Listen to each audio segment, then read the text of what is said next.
Today I feel honored to conduct the proceeding of fourth lecture of the ongoing colloquium, which has been organized by Multanimal Modi College in collaboration with the Alumni Association. It gives me immense pleasure to announce that the expert speaker for today, Dr. Kesar Singh Pangu, is a renowned economist.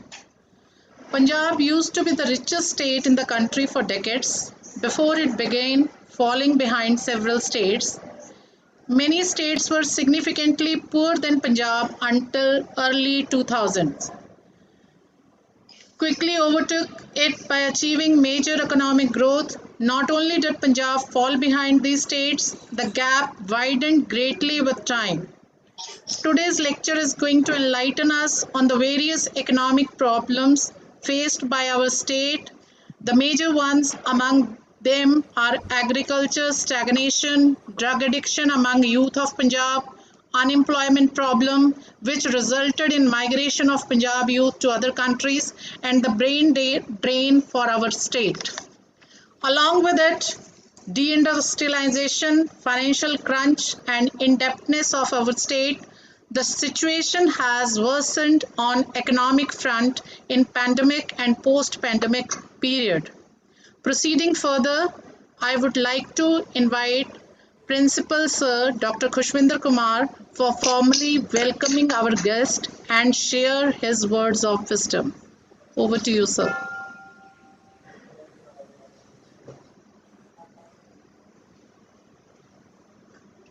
Platform.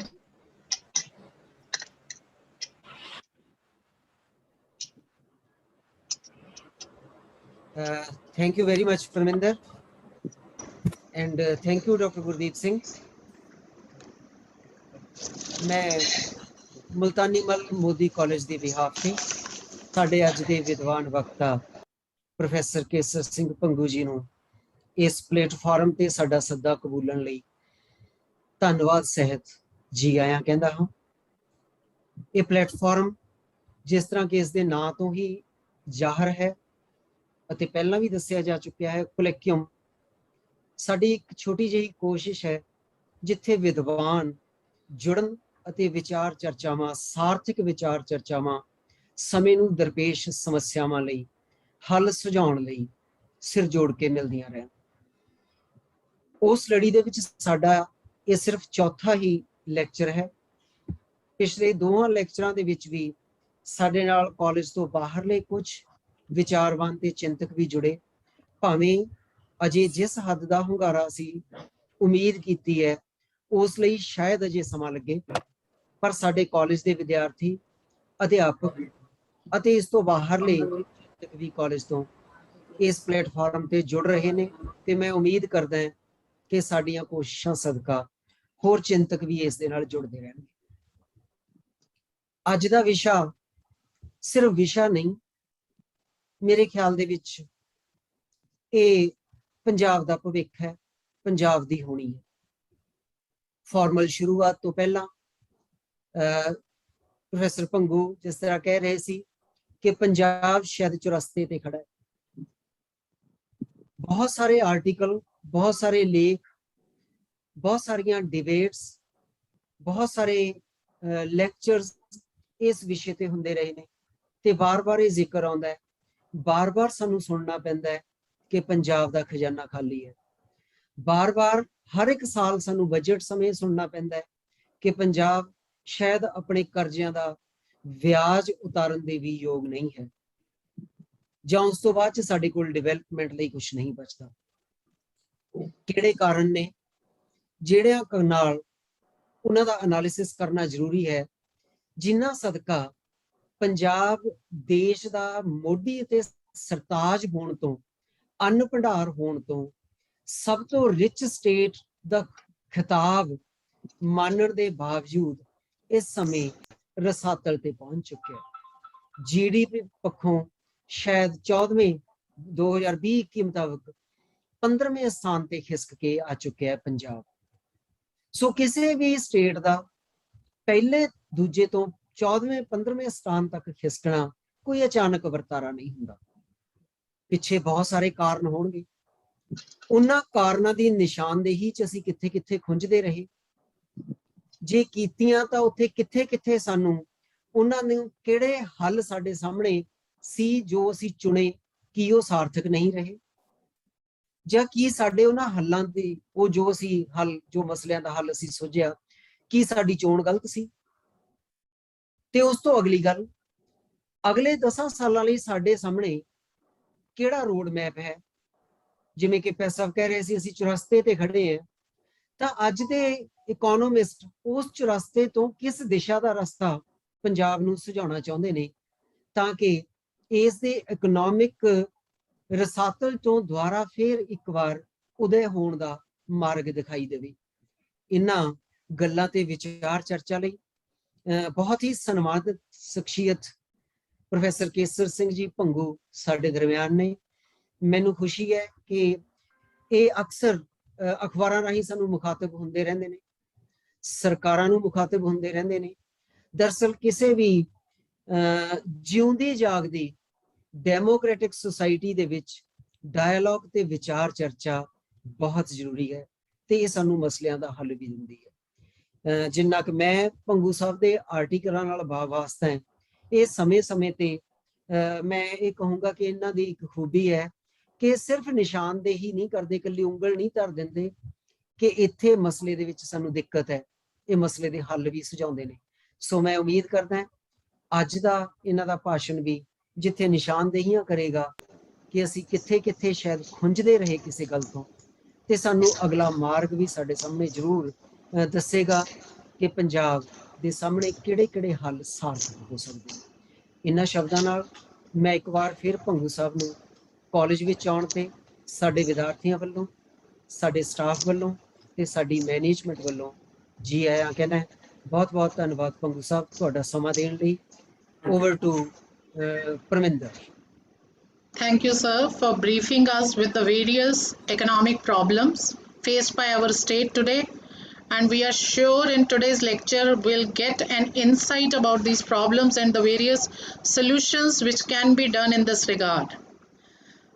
Without much delay, I would invite Dr. Maninder Kaur Chima, Assistant Professor, Department of Economics, to formally introduce our expert speaker, Dr. Kesar Singh Panguji, to our audience.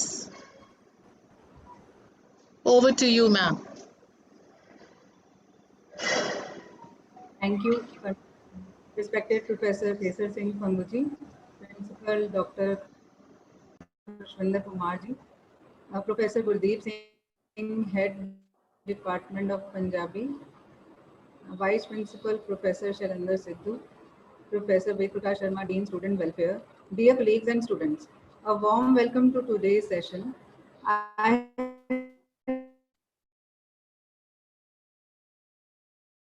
have been entrusted with the responsibility to introduce today's economist from Punjab. He has served at Regional Center of Punjabi University at Bathinda for a long period from 1995 to 2010 in various capacities.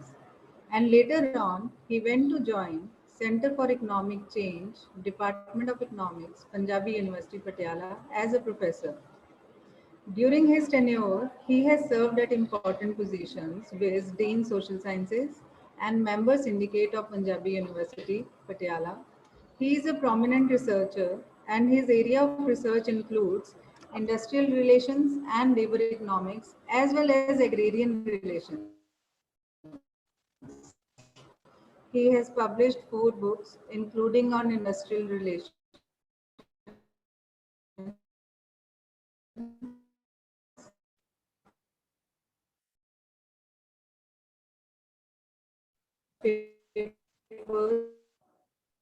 in journals of higher 8 research projects, most prominent 2009, funded by Planning Commission of India and United Nations Development Program and Agriculture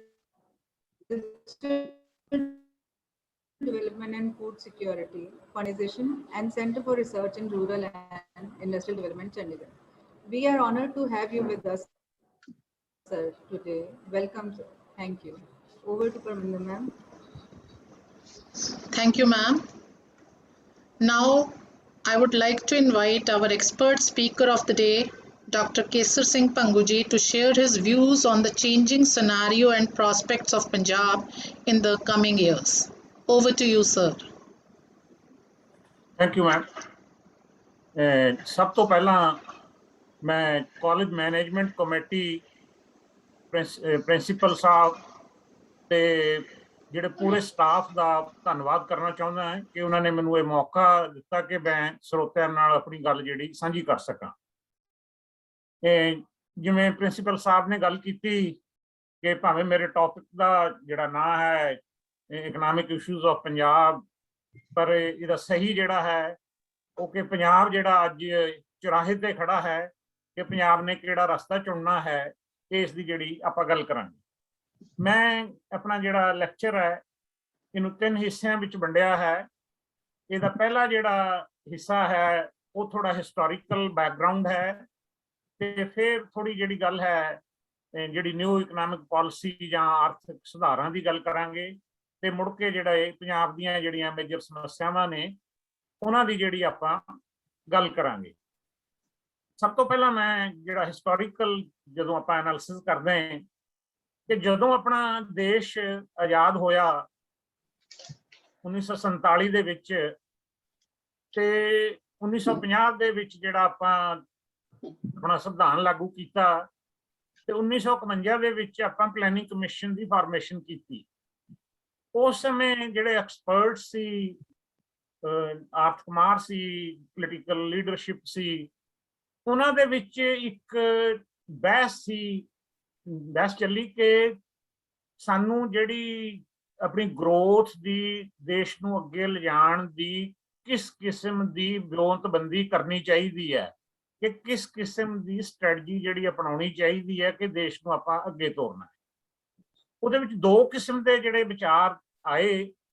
ਕੁਝ ਲੋਕ ਇਹ ਕਹਿ ਰਹੇ ਸੀ ਕਿ ਸਭ ਤੋਂ ਪਹਿਲਾਂ ਜਿਹੜਾ ਐਗਰੀਕਲਚਰ ਸੈਕਟਰ ਹੈ, ਪ੍ਰਾਇਮਰੀ ਸੈਕਟਰ ਹੈ, ਇਸ ਦੇ ਵਿੱਚ ਇਨਵੈਸਟਮੈਂਟ ਕਰਕੇ ਇਸ ਨੂੰ ਡਿਵੈਲਪ ਕੀਤਾ ਜਾਏ। ਜਿਹੜਾ ਸੈਕੰਡ ਵਿਊ ਸੀ ਉਹ ਸੀ ਕਿ ਨਹੀਂ, ਜਿਹੜੀ ਬੇਸਿਕ ਤੇ ਹੈਵੀ ਇੰਡਸਟਰੀ ਹੈ ਇਸ ਦੇ ਵਿੱਚ ਇਨਵੈਸਟਮੈਂਟ ਕਰਕੇ ਉਸ ਨੂੰ ਡਿਵੈਲਪ ਕੀਤਾ ਜਾਏ, ਕਿਉਂਕਿ ਯੂਰਪੀਅਨ ਕੰਟਰੀਜ਼ ਦੇ ਜਾਂ ਵਰਲਡ ਦੇ ਜਿਹੜੇ ਹੋਰ ਐਕਸਪੀਰੀਅੰਸਿਸ ਤੋਂ ਐਕਸਪਰਟ ਇਹ ਕਹਿ ਰਹੇ ਸੀ ਕਿ ਇਹ ਸਟ੍ਰੈਟਜੀ ਜਿਹੜੀ ਠੀਕ ਹੈ, ਜਿਹਦਾ ਨਾਮ ਵੀ ਬੇਸਿਕ ਤੇ ਹੈਵੀ ਇੰਡਸਟਰੀਜ਼ ਸਟ੍ਰੈਟਜੀ ਜਿਹੜੀ ਗੱਲ ਕੀਤੀ ਗਈ। ਤੇ ਨਾਲ ਜਿਹੜੀ ਗੱਲ ਕੀਤੀ ਗਈ ਕਿ ਐਗਰੀਕਲਚਰ ਨਾਲ ਨਾਲ ਆਪਣੇ ਆਪ ਜਿਹੜੀ ਡਿਵੈਲਪ ਹੋ ਜੇ। ਤੇ ਉਸ ਵਕਤ ਇੰਡੀਆ ਨੇ ਜਦੋਂ 1951 ਦੇ ਵਿੱਚ ਪਹਿਲੀ ਪਲਾਨ ਜਿਹੜੀ ਲਾਂਚ ਕੀਤੀ, ਉਹਦੇ ਵਿੱਚ ਜਿਹੜਾ ਉਹਦਾ ਬੇਸਿਕ ਪਰਪਸ ਸੀ ਉਹ ਰੱਖਿਆ ਕਿ ਬੇਸਿਕ ਤੇ ਹੈਵੀ ਇੰਡਸਟਰੀਜ਼ ਨੂੰ ਜਿਹੜਾ ਡਿਵੈਲਪ ਕਰਨਾ ਹੈ, ਤੇ ਇਸ ਰਸਤੇ ਤੇ ਜਿਹੜਾ ਇੰਡੀਆ 1951 ਤੋਂ ਤੁਰ ਪਿਆ। ਤੇ ਫੋਕਸ ਜਿਹੜਾ ਸੀ ਕਿ ਬੇਸਿਕ ਤੇ ਹੈਵੀ ਇੰਡਸਟਰੀ। ਤੇ ਜਦੋਂ 1951 ਤੋਂ ਪਹਿਲੀ ਪਲਾਨ, ਦੂਜੀ ਪਲਾਨ ਤੁਰੀ, ਤਾਂ ਇੱਕ ਜਿਹੜੇ ਸਾਈਨਸ ਅਪੀਅਰ ਹੋਣੇ ਸ਼ੁਰੂ ਹੋ ਗਏ 57, 58, 59 ਤੱਕ, ਕਿ ਇੰਡੀਆ ਦੇ ਵਿੱਚ ਫੂਡ ਸ਼ਾਰਟੇਜ ਜਿਹੜੀ ਆਉਣੀ ਸ਼ੁਰੂ ਹੋ ਗਈ।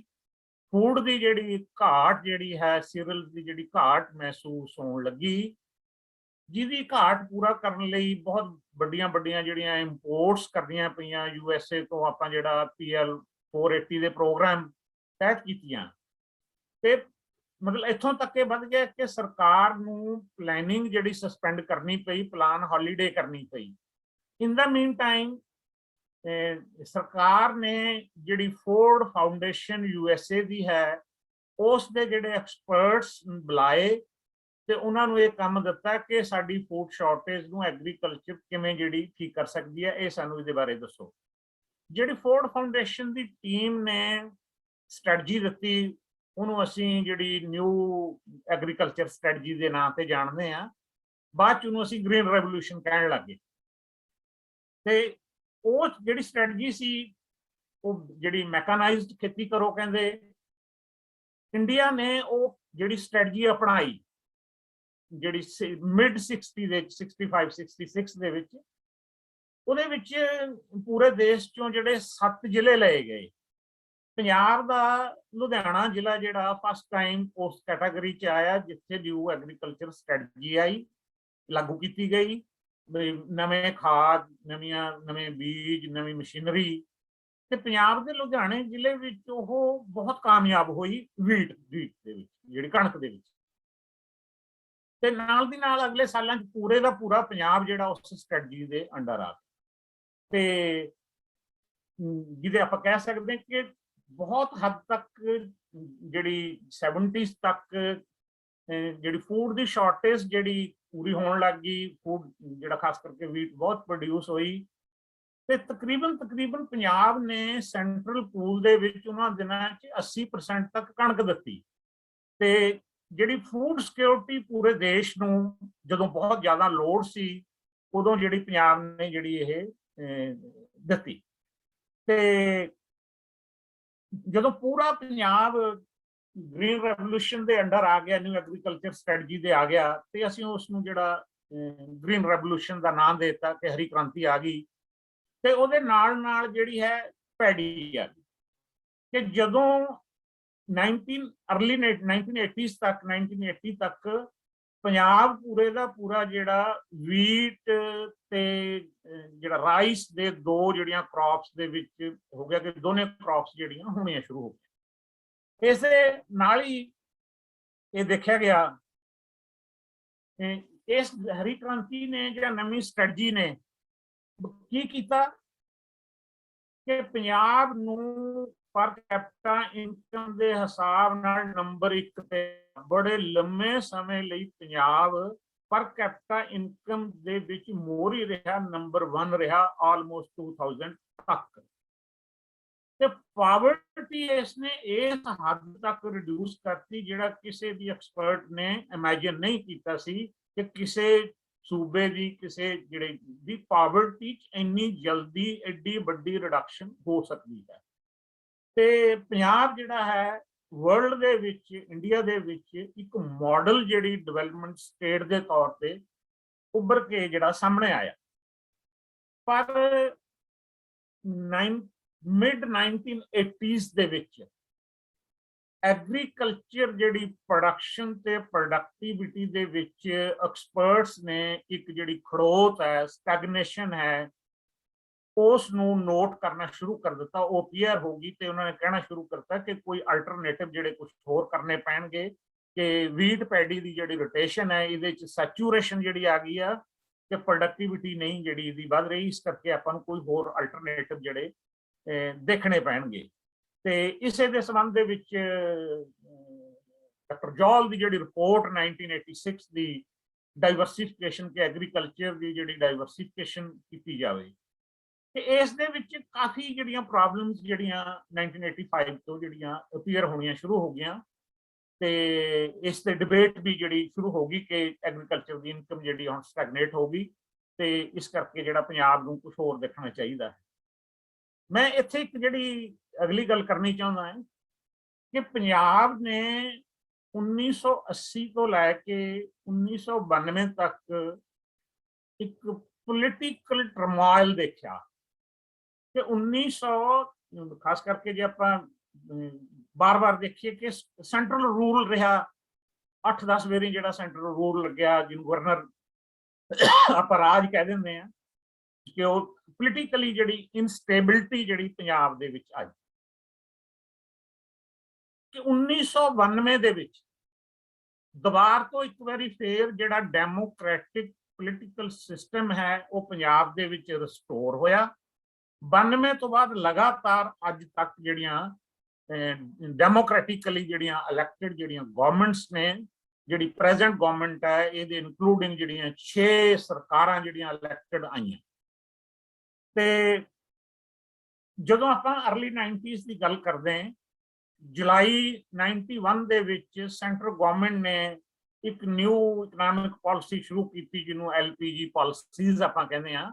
ਜੋ ਲਿਬਰਲਾਈਜੇਸ਼ਨ ਹੈ, ਪ੍ਰਾਈਵੇਟਾਈਜੇਸ਼ਨ ਹੈ, ਗਲੋਬਲਾਈਜੇਸ਼ਨ ਹੈ, ਇਸ ਕਿਸਮ ਦੀ ਜਿਹੜੀ ਇੱਕ ਪਾਲਿਸੀ ਸ਼ੁਰੂ ਕੀਤੀ ਜਿਹਦੇ 'ਚ ਓਪਨ ਅਪ ਕਰ ਦਿੱਤਾ ਇਕੋਨਮੀ ਨੂੰ, ਈਵਨ ਐਗਰੀਕਲਚਰ ਨੂੰ ਵੀ। ਜੇ ਆਪਾਂ 91 ਤੋਂ ਬਾਅਦ 94 ਦੀ ਗੱਲ ਕਰਦੇ ਹਾਂ, 95 ਦੀ ਗੱਲ ਕਰਦੇ ਹਾਂ, ਜਦੋਂ ਵਰਲਡ ਟ੍ਰੇਡ ਆਰਗੇਨਾਈਜੇਸ਼ਨ ਹੋਂਦ 'ਚ ਆਉਂਦੀ ਹੈ ਤੇ ਉਹਦੇ ਵਿੱਚ ਜਿਹੜਾ ਐਗਰੀਕਲਚਰ ਸੈਕਟਰ ਹੈ ਉਸ ਨੂੰ ਵੀ ਕੰਪੀਟੀਸ਼ਨ ਲਈ ਜਿਹੜਾ ਬਾਹਰਲੇ ਦੇਸ਼ਾਂ ਨਾਲ ਜਿਹੜਾ ਉਹਨੂੰ ਖੋਲ ਦਿੱਤਾ ਗਿਆ।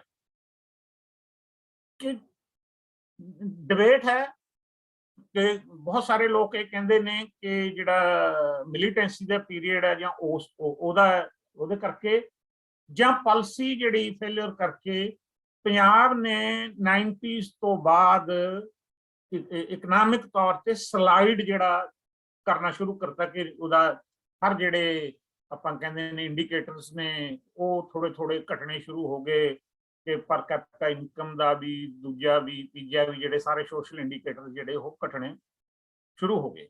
ਮਤਲਬ ਜਿਹਨੂੰ ਆਪਾਂ ਕਹਿੰਦੇ ਕਿ ਇਕਨੋਮੀ ਆਫ ਪੰਜਾਬ ਸਟਾਰਟਡ ਡਿਕਲਾਈਨਿੰਗ, ਜਿਹੜੀ ਉਹਦੇ ਚ ਸਟਾਰਟ ਹੋ ਗਈ। ਤੇ ਜੇ ਆਪਾਂ ਹੁਣ ਅੱਜ ਦੀ ਗੱਲ ਕਰੀਏ ਕਿ ਪੰਜਾਬ ਦੀ ਇਕਨੋਮੀ ਦਾ ਜਿਹੜਾ ਸਾਈਜ਼ ਹੈ ਉਹ ਲਗਭਗ ਉਹਦਾ 5.5 lakh crore gross domestic product ਹੈ, ਜਿਹੜਾ ਘਰੇਲੂ ਉਤਪਾਦ ਆ, ਕੋਈ 5.5 ਲੱਖ ਕਰੋੜ ਦੇ ਨੇੜੇ ਹੈ। ਤੇ ਪ੍ਰਿੰਸੀਪਲ ਸਾਹਿਬ ਨੇ ਪਹਿਲਾਂ ਇਹ ਗੱਲ ਕੀਤੀ ਕਿ ਪ੍ਰੈਜ਼ੈਂਟਲੀ ਇਹ ਪੰਜਾਬ ਦਾ ਸਾਈਜ਼ ਆਫ ਇਕਨੋਮੀ, ਮੈਂ ਪਰ ਕੈਪੀਟਲ ਇਨਕਮ ਦੀ ਨਹੀਂ ਗੱਲ ਕਰਦਾ, ਸਾਈਜ਼ ਆਫ ਜਿਹੜਾ ਇਕਨੋਮੀ ਹੈ ਉਹ 16ਵੇਂ ਨੰਬਰ ਤੇ ਆ। ਅੱਜ ਜਿਹੜਾ ਲੇਟੈਸਟ ਡਾਟਾ ਅਵੇਲੇਬਲ ਹੈ ਕਿ ਪੰਜਾਬ ਦੀ ਇਕਨੋਮੀ ਦਾ ਸਾਈਜ਼ 16ਵੇਂ ਨੰਬਰ ਤੇ ਆ। ਕਿ ਹਰਿਆਣਾ ਆਪਣੇ ਆਪ ਨੂੰ ਛੋਟਾ ਭਰਾ ਕਹਿੰਦਾ ਹੈ, ਉਹਦਾ ਏਰੀਆ ਵੀ ਪੰਜਾਬ ਤੋਂ ਘੱਟ ਹੈ, ਪਰ ਉਹਦਾ ਸਾਈਜ਼ ਆਫ ਇਕਨੋਮੀ ਹਰਿਆਣੇ ਦਾ ਪੰਜਾਬ ਤੋਂ ਜ਼ਿਆਦਾ ਹੈ ਤੇ ਉਸ ਦੀ ਪਰ ਕੈਪੀਟਾ ਇਨਕਮ ਵੀ ਪੰਜਾਬ ਤੋਂ ਕਿਤੇ ਜਿਹੜੀ ਅੱਗੇ ਵਧਦੀ। ਅਗਲੀ ਗੱਲ ਕਿ ਜਿਹੜੀ ਪੰਜਾਬ ਦੀ ਪਰ ਕੈਪੀਟਾ ਇਨਕਮ ਨੰਬਰ 1 ਤੇ ਰਹੀ ਹੈ ਲੰਮੇ ਸਮੇਂ ਲਈ, ਜਿਹਨੂੰ ਅਸੀਂ ਕਹਿੰਦੇ ਹਾਂ ਕਿ ਆਰਥਿਕ ਸਰਦਾਰੀ ਜਿਹੜੀ ਪੰਜਾਬ ਦੀ ਇੰਡੀਆ ਦੇ ਰਹੀ ਹੈ, ਉਹ ਹੁਣ ਖਿਸਕਦੀ 7ਵੇਂ 8ਵੇਂ 9ਵੇਂ ਨੰਬਰ ਤੱਕ ਜਿਹੜੀ ਉਹ ਚਲੇ ਗਈ। ਦੂਸਰੀ ਸਾਈਡ ਤੇ ਜੇ ਆਪਾਂ ਗੱਲ ਕਰੀਏ, ਜਦੋਂ ਮੈਂ ਕਰਨਾ ਸ਼ੁਰੂ ਕਰਿਆ ਸੀ ਕੰਮ ਇਸ ਏਰੀਏ ਦੇ ਵਿੱਚ, ਤਾਂ ਅਸੀਂ ਇਸ ਨੂੰ ਨਾਂ ਦਿੱਤਾ ਸੀ ਕਿ ਇਹ ਖੇਤੀ ਦਾ ਸੰਕਟ ਹੈ, ਅਗਰੇਰੀਅਨ ਕ੍ਰਾਈਸਿਸ ਹੈ। ਫਿਰ ਉਹਦੀ ਗੱਲ ਕਰੀ ਕਿ ਨਹੀਂ, ਹੁਣ ਇਹ ਕ੍ਰਾਈਸਿਸ ਨਹੀਂ ਰਿਹਾ, ਇਹ ਹੁਣ ਅਗਰੇਰੀਅਨ ਡਿਸਟ ਬਣ ਗਿਆ। ਪਰ ਜਦੋਂ ਫਿਰ ਰੂਰਲ ਏਰੀਏ ਦੇ ਵਿੱਚ ਵਿਜ਼ਿਟ ਕੀਤਾ, ਫਿਰ ਉਦੋਂ ਲੱਗਿਆ ਕਿ ਇਹ ਹੁਣ ਅਗਰੇਰੀਅਨ ਡਿਸਟ੍ਰੈਸ ਵੀ ਨਹੀਂ ਹੈਗਾ, ਇਹ ਹੁਣ ਰੂਰਲ ਕ੍ਰਾਈਸਿਸ ਹੈ, ਪੂਰੇ ਪੰਜਾਬ ਦੇ ਪੇਂਡੂ ਏਰੀਏ ਦਾ ਸੰਕਟ ਬਣ ਗਿਆ। ਤੇ ਹੁਣ ਜਿਹੜਾ ਇਹਦਾ ਅਸੀਂ ਕਹਿ ਰਹੇ ਹਾਂ ਕਿ ਹੁਣ ਇਹ ਰੂਰਲ ਡਿਸਟ੍ਰੈਸ ਹੈ, ਪੂਰੇ ਦੀ ਪੂਰੀ ਇਕਨੋਮੀ ਜਿਹੜੀ ਰੂਰਲ ਇਕਨੋਮੀ ਹੈ ਉਹ ਡਿਸਟ੍ਰੈਸ ਹੈ। ਉਹਦੇ ਚ ਭਾਵੇਂ ਕੋਈ ਜਿਹੜੇ ਕਿਸਾਨ ਹੋਣ, ਉਹਦੇ ਚ ਖੇਤ ਮਜ਼ਦੂਰ ਹੋਣ, ਬੇਜ਼ਮੀਨੇ ਮਜ਼ਦੂਰ ਹੋਣ, ਛੋਟੇ ਜਿਹੜੇ ਸ਼ਾਪਕੀਪਰ ਹੋਣ, ਜਾਂ ਹੋਰ SC-BC ਜਿਹੜੀ ਪਾਪੂਲੇਸ਼ਨ ਹੈ, ਉਹ ਹੈ ਕਿ ਪੂਰੇ ਦਾ ਪੂਰਾ ਰੂਰਲ ਏਰੀਆ ਜਿਹੜਾ ਹੈ ਪੰਜਾਬ ਦਾ ਉਹ ਸੰਕਟ ਗ੍ਰਸਤ ਹੈ। ਤੇ ਕਿਉਂਕਿ ਜਿਹੜੀ ਰੂਰਲ ਐਜੂਕੇਸ਼ਨ ਹੈ, ਸਕੂਲ ਨੇ, ਉਹਨੂੰ ਅਸੀਂ ਜਿਹੜਾ ਕਹਿੰਦੇ ਕਿਸਮ ਦਾ ਉਹ ਤਹਿਸ ਨਹਿਸ ਹੋ ਗਏ ਨੇ। ਜਿਹੜਾ ਹੈਲਥ ਸਿਸਟਮ ਜਿਹੜਾ 1970-80 ਵਿੱਚ ਕਾਫੀ ਅੱਛਾ ਸੀ, ਉਹ ਵੀ ਲਗਭਗ ਬਿਲਕੁਲ ਤਹਿਸ ਨਹਿਸ ਜਿਹੜਾ ਹੋ ਗਿਆ ਹੈ। ਤੇ ਜਿਹੜੀਆਂ ਇਹ ਸਮੱਸਿਆਵਾਂ ਜਿਹੜੀਆਂ ਪੰਜਾਬ ਦੀਆਂ ਪਾਲਿਸੀ ਫੇਲਿਅਰ ਕਰਕੇ, ਜਿਹੜੀ ਪੋਲੀਟੀਕਲ ਪਾਰਟੀਜ਼ ਲੀਡਰਸ ਦੀ ਜਿਹੜੀ ਵਿਲ ਪਾਵਰ ਘਟਣ ਕਰਕੇ, ਜਾਂ ਜਿਹੜੀ ਹੈ ਕੋਈ ਕੁਛ ਹੱਦ ਤੱਕ ਆਪਾਂ ਕਹਿ ਸਕਦੇ ਕਿ ਜਿਹੜਾ ਡਿਸਟਰਬ ਪੀਰੀਅਡ ਸੀ ਉਹ ਜਿਹੜਾ ਅੱਗੇ ਤੱਕ ਚੱਲ ਗਿਆ, ਉਹਦੇ ਵੀ ਕੋਈ ਥੋੜਾ ਬਹੁਤਾ ਫਰਕ ਹੋ ਸਕਦਾ ਹੈ। ਮੈਂ ਇੱਥੇ ਇੱਕ ਜਿਹੜੀ ਪੋਲੀਟੀਕਲ ਗੱਲ ਕਰਨੀ ਚਾਹੁੰਦਾ ਕਿ ਜਦੋਂ ਆਪਾਂ 55, 56, 60, 70 ਦੀ 1900 ਦੀ ਗੱਲ ਕਰਦੇ ਹਾਂ, ਉਦੋਂ ਨਾਲੋਂ 95, 96 ਤੋਂ ਬਾਅਦ 2000 ਤੋਂ ਬਾਅਦ ਹੁਣ ਤੱਕ ਜਿਹੜੀ ਅਗਰੇਰੀਅਨ ਪੋਲੀਟੀਕਲ ਇਕਨੋਮੀ ਹੈ ਦੇਸ਼ ਵਿੱਚ, ਪੰਜਾਬ ਵਿੱਚ ਵੀ, ਉਹ ਚੇਂਜ ਹੋ ਗਈ। ਪਹਿਲਾਂ ਜਿਹੜੇ ਪੋਲੀਟੀਕਲ ਲੀਡਰ ਸੀ ਉਹ ਕਿਸਾਨੀ ਚੋਂ ਆਉਂਦੇ ਸੀ, ਆਪ ਕਿਸਾਨ ਸੀ, ਤੇ ਉਹ ਕਿਸਾਨੀ ਦੀ ਗੱਲ ਕਰਦੇ ਸੀ, ਤੇ ਉਹਨਾਂ ਦਾ ਜਿਹੜੀਆਂ ਇੱਥੇ ਤੱਕ ਨਹੀਂ ਸੀ ਕਿ ਉਹਨਾਂ ਦੀ ਸਰਕਾਰ ਦੀਆਂ, ਭਾਵੇਂ ਉਹ ਪੰਜਾਬ ਦੀਆਂ ਪਾਲਿਸੀਜ਼ ਹੋਣ, ਭਾਵੇਂ ਸੈਂਟਰਲ ਗਵਰਨਮੈਂਟ ਦੀਆਂ ਪਾਲਿਸੀਜ਼ ਹੋਣ, ਉਹਨਾਂ ਦੇ ਵਿੱਚ ਝਲਕਾਰਾ ਪੈਂਦਾ ਸੀ ਕਿ ਹਾਂ ਇਹ ਨੀਤੀਆਂ ਕਿਸਾਨ ਪੱਖੀ ਨੇ, ਤੇ ਕਿਸਾਨ ਇਹ ਜਿਹੜੇ ਲੀਡਰ ਨੇ ਜਾਂ ਇਹ ਪਾਰਟੀਆਂ ਨੇ ਇਹ ਕਿਸਾਨੀ ਨੂੰ ਇਹ ਚਾਹੁੰਦੀਆਂ ਨੇ। ਕਿ ਜਦੋਂ ਤੋਂ new economic policy, economic reforms ਆਏ, इसने इस सिस्टम ਨੂੰ ਚੇਂਜ ਕਰਤਾ ਕਿ ਐਗਰੇਰੀਅਨ ਪੋਲੀਟੀਕਲ ਇਕਨੋਮੀ ਚੇਂਜ ਹੋ ਗਈ, ਕਿਉਂਕਿ ਉਹਨਾਂ ਲੀਡਰਾਂ ਦਾ, ਉਹਨਾਂ ਦੇ ਜਿਹੜੇ ਪਾਰਟੀ ਦੇ ਲੀਡਰਾਂ ਦਾ ਉਦੋਂ ਬਹੁਤਾ ਹਿੱਸਾ ਇਨਕਮ ਦਾ ਖੇਤੀ ਤੋਂ ਆਉਂਦਾ ਸੀ। 1995 ਤੋਂ ਬਾਅਦ ਨਵੀਆਂ ਨੀਤੀਆਂ ਤੋਂ ਬਾਅਦ ਕੀ ਹੋਇਆ ਕਿ ਲੀਡਰਾਂ ਦਾ ਜਿਹੜਾ ਇਨਕਮ ਦਾ ਬਹੁਤਾ ਹਿੱਸਾ ਗੈਰ ਖੇਤੀ ਧੰਦਿਆਂ ਤੋਂ ਆਉਣ ਲੱਗ ਗਿਆ ਕਿ ਉਹਨਾਂ ਨੇ ਕੋਈ ਬਿਜ਼ਨਸ ਸ਼ੁਰੂ ਕਰ ਲਿਆ ਜਾਂ ਕੁਝ ਹੋਰ ਕਰ ਲਿਆ। ਤੇ ਮੈਂ ਇਹਨੂੰ ਕਹਿੰਦਾ ਕਿ ਐਗਰੇਰੀਅਨ ਪੋਲੀਟੀਕਲ ਇਕਨੋਮੀ ਚੇਂਜ ਹੋ ਗਈ। ਹੁਣ ਸਾਰੀਆਂ ਪੋਲੀਟੀਕਲ ਪਾਰਟੀਆਂ ਕਹਿੰਦੀਆਂ ਕਿ ਅਸੀਂ ਕਿਸਾਨ ਆ, ਅਸੀਂ ਕਿਸਾਨਾਂ ਦੇ ਹਿਤੈਸ਼ੀ ਆ, ਅਸੀਂ ਸਾਰੇ ਉਹ ਲਿਪ ਸਰਵਿਸ ਦੇ ਰਹੇ ਨੇ, ਪਰ ਸਹੀ ਮਾਇਨਿਆਂ 'ਚ ਕੋਈ ਵੀ ਪੋਲੀਟੀਕਲ ਪਾਰਟੀ ਇਸ ਸਮੇਂ ਜਿਹੜੀ ਕਿਸਾਨੀ ਤੋਂ ਉਹਨਾਂ ਦੀ ਆਮਦਨ ਨਹੀਂ ਹੈਗੀ, ਇਸ ਕਰਕੇ ਉਹਨਾਂ ਦੇ ਇੰਟਰਸਟ ਖੇਤੀ ਤੋਂ ਬਦਲ ਕੇ ਦੂਜੇ ਬਿਜ਼ਨਸ ਜਾਂ ਹੋਰ ਥਾਂ ਤੇ ਪਾਲਿਸੀਜ਼ ਚਲੇ ਗਏ ਤੇ ਜਿਹੜੀ ਕਿਸਾਨੀ ਹੈ, ਖੇਤੀ ਹੈ, ਉਸ ਨੂੰ ਉਹਨਾਂ ਨੇ ਇੱਕ ਕਿਸਮ ਦਾ ਛੱਡ ਦਿੱਤਾ।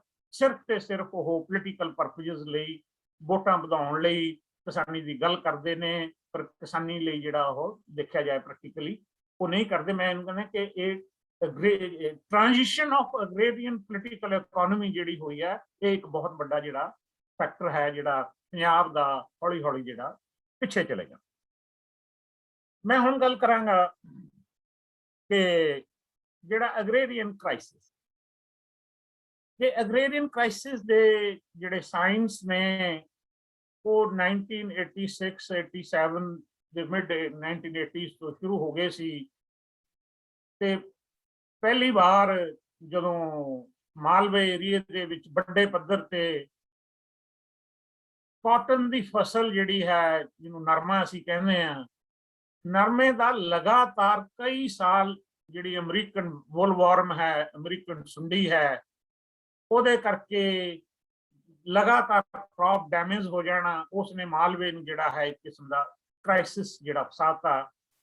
ਤੇ ਉਹਦੇ ਬਾਰੇ ਵੀ ਮੈਂ ਲਿਖਿਆ ਸੀ ਕਿ ਇਹ ਮੈਨ ਮੇਡ ਕ੍ਰਾਈਸਿਸ ਸੀ, ਕਿਉਂਕਿ ਲੋਕਾਂ ਨੇ ਅਮਰੀਕਨ ਸੁੰਡੀ ਨੂੰ ਮਾਰਨ ਲਈ 5-5, 6-6 ਸਪਰੇਆਂ ਕੀਤੀਆਂ, ਪਰ ਉਹ ਸਪਰੇਆਂ ਦਾ ਜਿਹੜੀ ਦਵਾਈ ਸੀ ਉਹ ਮਿਲਾਵਟੀ ਜਿਹੜੀ ਜ਼ਹਿਰ ਸੀ, ਉਹਨੇ ਸੁੰਡੀ ਨੂੰ ਨਹੀਂ ਮਾਰਿਆ ਤੇ ਲਗਾਤਾਰ ਇਹ ਹੁੰਦਾ ਰਿਹਾ। ਇਹਦਾ ਪੋਲੀਟੀਕਲੀ ਜਿਹੜਾ ਕਾਫੀ ਰੌਲਾ ਵੀ ਪਿਆ।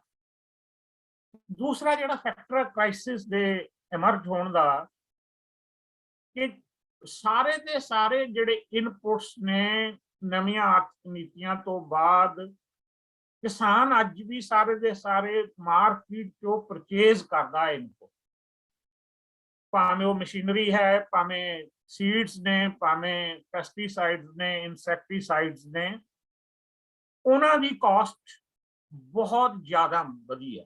ਜੇ ਕਈ ਥਾਂ ਤੇ ਆਪਾਂ ਕੰਪੈਰੀਜ਼ਨ ਕਰਦੇ, ਜਿਹਨੂੰ ਅਸੀਂ ਕਾਸਟ ਆਫ ਕਲਟੀਵੇਸ਼ਨ ਕਹਿੰਦੇ, ਇਹ ਬਹੁਤ ਜ਼ਿਆਦਾ ਵਧੀ ਹੈ ਤੇ ਜਦੋਂ ਜਿਹੜੇ ਉਹਦੇ ਮੁਕਾਬਲੇ ਪ੍ਰਾਈਸਿਸ ਜਿਹੜੇ ਨਹੀਂ ਵਧੇ। ਦੂਸਰਾ ਜਿਹੜਾ ਸਭ ਤੋਂ ਇੰਪੋਰਟੈਂਟ ਫੈਕਟਰ ਹੈ ਕਿ ਹਾਈ ਕਾਸਟ ਆਫ ਕਲਟੀਵੇਸ਼ਨ ਜਿਹੜੀਆਂ over the period due to the new liberal and other policies ਜਿਹੜੀਆਂ ਸਟੇਟ ਦੀਆਂ, ਉਸ ਦੇ ਕਾਰਨ ਜਿਹੜਾ ਹਾਈ ਕਾਸਟ ਹੋਈਆਂ ਤੇ ਜਿਹੜੀ ਲੋ ਫਾਰਮ ਇਨਕਮ, ਕਿ ਕਿਸਾਨ ਦਾ ਗਲ ਘੁੱਟਿਆ ਗਿਆ ਤਾਂ ਕਿ ਬਾਕੀ ਪੂਰੇ ਦੇਸ਼ ਦੇ ਲੋਕਾਂ ਨੂੰ ਸਸਤਾ ਅਨਾਜ ਦਿੱਤਾ ਜਾ ਸਕੇ, ਜਦੋਂ ਕਿ ਹੋਣਾ ਨਹੀਂ ਚਾਹੀਦਾ ਸੀ ਕਿ ਬਾਕੀ ਲੋਕਾਂ ਨੂੰ ਭਾਵੇਂ ਸਰਕਾਰ ਸਬਸਿਡੀ ਦੇ, ਪਰ ਕਿਸਾਨ ਨੂੰ ਉਸ ਦੀ ਜਿਹੜੀ ਫਸਲ ਹੈ ਉਸ ਦਾ ਪੂਰਾ ਮੁੱਲ ਮਿਲਣਾ ਚਾਹੀਦਾ ਸੀ। ਉਹਦੀ ਕਾਸਟ ਆਫ ਜਿਹੜੀ ਪ੍ਰੋਡਕਸ਼ਨ ਹੈ, ਕਾਸਟ ਆਫ ਕਲਟੀਵੇਸ਼ਨ ਹੈ, ਉਹਦੇ ਹਿਸਾਬ ਨਾਲ ਜਿਹੜੇ ਉਹਦੇ ਭਾਅ ਤੈਅ ਹੋਣੇ ਚਾਹੀਦੇ ਸੀ, ਤੇ ਜਿਹੜੇ ਨਹੀਂ ਹੋਏ। ਕਿਉਂਕਿ ਜਿੰਨੀਆਂ ਵੀ ਸਟੱਡੀਜ਼ ਹੋਈਆਂ ਨੇ, ਜਿਹੜੇ ਇਕਨੋਮਿਕਸ ਦੇ ਵਿਦਿਆਰਥੀ ਨੇ ਉਹ ਜਾਣਦੇ ਹੋਣਗੇ ਕਿ ਉਹਨਾਂ ਦੇ ਸਿਲੇਬਸ ਦੇ ਵਿੱਚ ਇੱਕ ਟੌਪਿਕ ਹੈ ਟਰਮਸ ਆਫ ਟ੍ਰੇਡ, ਕਿ ਇੰਡੀਆ ਦੇ ਵਿੱਚ ਟਰਮਸ ਆਫ ਟ੍ਰੇਡ ਹਮੇਸ਼ਾ ਇੰਡਸਟਰੀ ਜਾਂ ਸਰਵਿਸਿਜ਼ ਦੇ ਹੱਥ 'ਚ ਰਹੇ ਨੇ। ਕਦੇ ਵੀ ਟਰਮਸ ਆਫ ਟ੍ਰੇਡ ਜਿਹੜੇ ਨੇ ਉਹ ਖੇਤੀ ਖੇਤਰ ਦੇ ਵਿੱਚ ਨਹੀਂ ਰਹੇ। ਇਹ ਵੀ ਇੱਕ ਜਿਹੜਾ ਬਹੁਤ ਵੱਡਾ ਕ੍ਰਾਈਸਿਸ ਦਾ ਕਾਰਨ ਹੈ। ਇੱਕ ਦੂਸਰੀ ਜੇ ਦੇਖਿਆ ਗਿਆ, ਖਾਸ ਕਰਕੇ ਮੈਂ ਪੰਜਾਬ ਦੇ ਜਿਹੜੀ ਮਾਲਵਾ ਬੈਲਟ ਦੀ ਗੱਲ ਕਰਦਾ, ਜਿਹੜੀ ਦੋ ਅਸੀਂ ਜਿਹੜੀ ਸੈਂਟਰਲ ਤੇ ਸੈਮੀ ਹਿਲੀ ਜਿਹੜੇ ਏਰੀਆਜ਼ ਦੀ ਜਦੋਂ ਗੱਲ ਕਰਦੇ ਹਾਂ, ਉਹਨਾਂ ਵਿੱਚ ਕਿਤੇ ਨਾ ਕਿਤੇ ਹਾਲੇ ਥੋੜੀ ਬਹੁਤੀ ਇਨਕਮ ਜਿਹੜੀ ਕਿਸਾਨਾਂ ਦੀ ਜਾਂ ਮਜ਼ਦੂਰਾਂ ਦੀ ਖੇਤੀ ਤੋਂ ਹੋਰ ਪਾਸੇ ਹੈਗੀ ਹੈ ਜਿਹਨੂੰ ਅਸੀਂ ਨਾਨ ਫਾਰਮ ਇਨਕਮ ਕਹਿੰਦੇ ਹਾਂ। ਪਰ ਜਿਹੜਾ ਮਾਲਵਾ ਹੈ, ਮਾਲਵੇ ਦੇ ਵਿੱਚ ਕਿਸਾਨੀ ਤੇ ਮਜ਼ਦੂਰ ਖੇਤੀ ਤੇ ਹੀ ਡਿਪੈਂਡੈਂਟ ਨੇ। ਉਹਨਾਂ ਦੀ ਬਹੁਤ ਘੱਟ ਜਾਂ ਨਾ ਦੇ ਬਰਾਬਰ ਜਿਹੜੀ ਇਨਕਮ ਖੇਤੀ ਤੋਂ ਦੂਜੇ ਧੰਦਿਆਂ ਤੋਂ ਹੈ। ਇਹ ਵੀ ਇੱਕ ਜਿਹੜਾ ਕ੍ਰਾਈਸਿਸ ਦਾ ਕਾਰਨ ਹੈ ਕਿ ਉਹਨਾਂ ਉੱਥੇ ਜਿਹੜੀ ਇਸ ਕਿਸਮ ਦੀ ਜਿਹੜੀ ਗੱਲ ਨਹੀਂ ਬਣੀ। ਹੋਇਆ ਕਿ ਜਦੋਂ ਤੁਹਾਡੀ ਇਨਕਮ ਘਟ ਗਈ, ਐਕਸਪੈਂਡੀਚਰ ਵੱਧ ਗਿਆ, ਇਨਕਮ ਤੇ ਐਕਸਪੈਂਡੀਚਰ ਦੇ ਵਿੱਚ ਗੈਪ ਆ ਗਿਆ। ਇਸ ਗੈਪ ਨੂੰ ਪੂਰਾ ਕਰਨ ਲਈ ਕਿਸਾਨਾਂ ਨੂੰ, ਮਜ਼ਦੂਰਾਂ ਨੂੰ ਲੋਨ ਲੈਣੇ ਪਏ। ਕਿਸਾਨਾਂ ਕੋਲੇ ਕੋਲੈਟਰਲ ਹੈਗਾ ਸੀ, ਜ਼ਮੀਨ ਹੈਗੀ ਸੀ। ਉਹਨਾਂ ਨੂੰ ਜਿਹੜੀਆਂ ਇੰਸਟੀਟਿਊਸ਼ਨਲ ਸੋਰਸਿਸ ਨੇ, ਭਾਵੇਂ ਉਹ ਕੋਆਪਰੇਟਿਵ ਸੁਸਾਇਟੀਜ਼ ਨੇ, ਕੋਆਪਰੇਟਿਵ ਬੈਂਕ ਨੇ, ਜਿਹੜੇ ਪਬਲਿਕ ਸੈਕਟਰ ਦੇ ਕਮਰਸ਼ੀਅਲ ਬੈਂਕਸ ਨੇ, ਉਹਨਾਂ ਨੇ ਲੋਨ ਦੇ ਦਿੱਤੇ। ਤੇ ਜਿਹੜੀ ਇਹਨਾਂ ਦੀ ਪਹਿਲਾਂ ਰੇਸ਼ੋ ਸੀ ਕਿ 60% ਜਿਹੜੇ ਆੜਤੀਆਂ ਦੇ ਸੀ, 40% ਜਿਹੜੇ ਸਰਕਾਰੀ ਜਾਂ ਕੋਆਪਰੇਟਿਵ ਅਦਾਰਿਆਂ ਦੇ ਸੀ ਕਿਸਾਨਾਂ ਦੇ ਮਾਮਲੇ 'ਚ। ਓਵਰ ਦਾ ਪੀਰੀਅਡ ਇਹ ਚੇਂਜ ਹੋ ਗਈ। ਹੁਣ 40% ਜਿਹੜੇ ਆੜਤੀਆ ਵਗੈਰਾ ਦੇ ਨੇ ਤੇ 60% ਇੰਸਟੀਟਿਊਸ਼ਨਲ ਲੋਨ ਨੇ। ਇਹਦੇ ਡਿਫਰੈਂਟ ਕਾਰਨ ਨੇ ਜਿਹੜੇ ਮੈਂ ਕਿਸੇ ਡਿਫਰੈਂਟ ਟੌਪਿਕ ਜਿਹੜੇ ਆਪਾਂ ਡਿਸਕਸ ਕਰ ਸਕਦੇ ਹਾਂ। ਜਿੱਥੋਂ ਤੱਕ ਖੇਤ ਮਜ਼ਦੂਰਾਂ ਤੇ ਬੇਜ਼ਮੀਨੇ ਕਿਸਾਨਾਂ ਦੀ ਜਦੋਂ ਆਪਾਂ ਗੱਲ ਕਰਦੇ ਹਾਂ, ਉਹਨਾਂ ਕੋਲੇ ਕੋਲੈਟਰਲ ਕੋਈ ਨਹੀਂ। ਕਿ ਸਰਕਾਰੀ ਬੈਂਕ ਕੋਆਪਰੇਟਿਵ ਮੰਗਦੇ ਨੇ ਕਿ ਸਾਨੂੰ ਦੱਸੋ ਕਾਹਦੇ ਅਗੇਂਸਟ ਲੋਨ ਦਈਏ। ਕੋਲੈਟਰਲ ਹੈ ਨਹੀਂ, ਉਹਨਾਂ ਕੋਲੇ ਲੋਨ ਨਹੀਂ ਲੈ ਸਕਦੇ। ਉਹਨਾਂ ਨੇ 90% ਲੋਨ ਜਿਹੜਾ ਹੈ ਜਾਂ ਤਾਂ ਆਪਣੇ ਰਿਸ਼ਤੇਦਾਰਾਂ ਤੋਂ ਲਿਆ, ਜਾਂ ਆੜਤੀਆਂ ਤੋਂ ਲਿਆ, ਜਾਂ ਕੋਈ ਹੋਰ ਸ਼ਾਹੂਕਾਰ ਜਾਂ ਵੱਡੇ ਕਿਸਾਨਾਂ ਤੋਂ ਜਿਹੜਾ ਉਹਨਾਂ ਨੇ ਲੋਨ ਲਿਆ।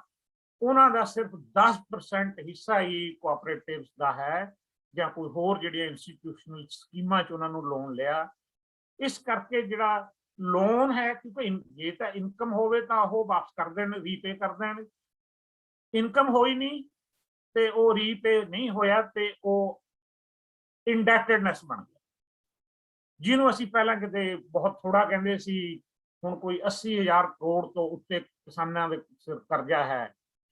ਤੇ ਸਾਡੇ ਸਰਵੇ ਦੇ ਮੁਤਾਬਕ ਜਿਹੜੀ ਐਗਰੀਕਲਚਰ ਲੇਬਰ ਹੈ, ਉਸ ਦੇ ਪਰ ਫੈਮਿਲੀ ਤੇ 1 ਲੱਖ ਰੁਪਏ ਦਾ ਕਰਜ਼ਾ ਹੈ, ਜਿਹੜਾ ਕਿਸਾਨੀ ਤੇ ਬਹੁਤ ਜ਼ਿਆਦਾ ਹੈ ਤੇ ਲੇਬਰ ਤੇ ਵੀ ਜਿਹੜਾ 1 ਲੱਖ ਰੁਪਏ ਦਾ ਕਰਜ਼ਾ ਹੈ। ਤੇ ਇਸ ਕਰਜ਼ੇ ਕਾਰਨ ਇਹਦੀ ਜਿਹੜੀ ਮੈਨੀਫੈਸਟੇਸ਼ਨ ਜਿਹੜੀ ਹੋਈ, ਉਹ ਹੋਈ ਕਿ ਕਿਸਾਨਾਂ ਨੇ ਅਰਲੀ 90s ਦੇ ਵਿੱਚ ਸੁਇਸਾਈਡਸ ਕਰਨੇ ਸ਼ੁਰੂ ਕਰ ਦਿੱਤੇ। ਬਾਅਦ ਦੇ ਵਿੱਚ ਜਿਹੜੀ ਲੇਬਰ ਹੈ, ਐਗਰੀਕਲਚਰ ਲੇਬਰ ਹੈ, ਉਹਨਾਂ ਦੇ ਵਿੱਚ ਸੁਇਸਾਈਡਸ ਹੋ ਕਿ ਇਹ ਬਹੁਤ ਮੰਦਭਾਗਾ ਜਿਹੜਾ ਕੰਮ ਚੱਲਿਆ ਐਗਰੀਰੀਅਨ ਕ੍ਰਾਈਸਿਸ ਦੇ ਵਿੱਚ। ਜਿਹੜੇ ਫਾਰਮਰ ਸੁਇਸਾਈਡਸ, ਇਸ ਤੇ ਜਿਹੜੀਆਂ ਬਹੁਤ ਸਾਰੀਆਂ ਜਿਹੜੀਆਂ ਸਟੱਡੀਜ਼ ਹੋਈਆਂ ਕਿ ਜਿਹਦਾ ਕੋਈ ਹੱਲ ਅੱਜ ਤੱਕ ਵੀ ਨਹੀਂ ਨਿਕਲਿਆ। ਜਦੋਂ ਵੀ ਜਿਹੜੀਆਂ ਸਰਕਾਰਾਂ ਨੇ ਪੂਰੇ ਦੇਸ਼ ਦੀ, ਜਦੋਂ ਆਪਾਂ ਗੱਲ ਕਰਦੇ, ਭਾਵੇਂ ਪੰਜਾਬ ਦੀ ਗੱਲ ਕਰ ਲਈਏ, ਇੱਕੋ ਇੱਕ ਸੌਖਾ ਜਿਹਾ ਤਰੀਕਾ ਜਿਹੜੀਆਂ ਗਵਰਨਮੈਂਟਸ ਕੱਢਦੀਆਂ ਨੇ ਕਿ ਕਰਜ਼ਾ ਮਾਫੀ ਲੋਕ ਮੰਗਦੇ ਨੇ ਤੇ ਕਰਜ਼ਾ ਮਾਫੀ ਦੇ ਦਿਓ। ਤੇ ਜਦੋਂ ਆਪਾਂ ਪੰਜਾਬ ਦੀ ਕਰਜ਼ਾ ਮਾਫੀ ਦੀ ਗੱਲ ਕਰ ਲਈਏ, ਪਿਛਲੀ ਇਸ ਸਰਕਾਰ ਦੀ 2018 ਦੀ ਗੱਲ ਕਰ ਲਈਏ, ਕਿ ਕਰਜ਼ਾ ਮਾਫੀ ਦਾ ਐਲਾਨ ਹੋ ਗਿਆ, ਪਰ ਕਰਜ਼ਾ ਮਾਫੀ ਜਿਹੜੀ ਹੈ ਉਹ ਜਿਹੜੇ ਲੋੜਵੰਦ ਨੇ ਉਹਨਾਂ ਤੱਕ ਨਹੀਂ ਪਹੁੰਚੀ। ਪਹਿਲੀ ਗੱਲ ਬਿਲਕੁਲ ਨਹੀਂ ਪਹੁੰਚੀ। ਜੇ ਪਹੁੰਚੀ ਹੈ, ਜਿੰਨੀ ਪਹੁੰਚਣੀ ਚਾਹੀਦੀ ਸੀ ਉਨੀ ਨਹੀਂ ਪਹੁੰਚੀ। ਜੇ ਪਹੁੰਚੀ, ਉਹਨੇ ਕੋਈ ਉਹਨਾਂ ਦੀ ਕਰਜ਼ੇ ਦੀ ਪੰਡ ਹੌਲੀ ਨਹੀਂ ਕੀਤੀ ਤੇ ਸੁਇਸਾਈਡਸ ਨੂੰ ਰੋਕਿਆ ਨਹੀਂ।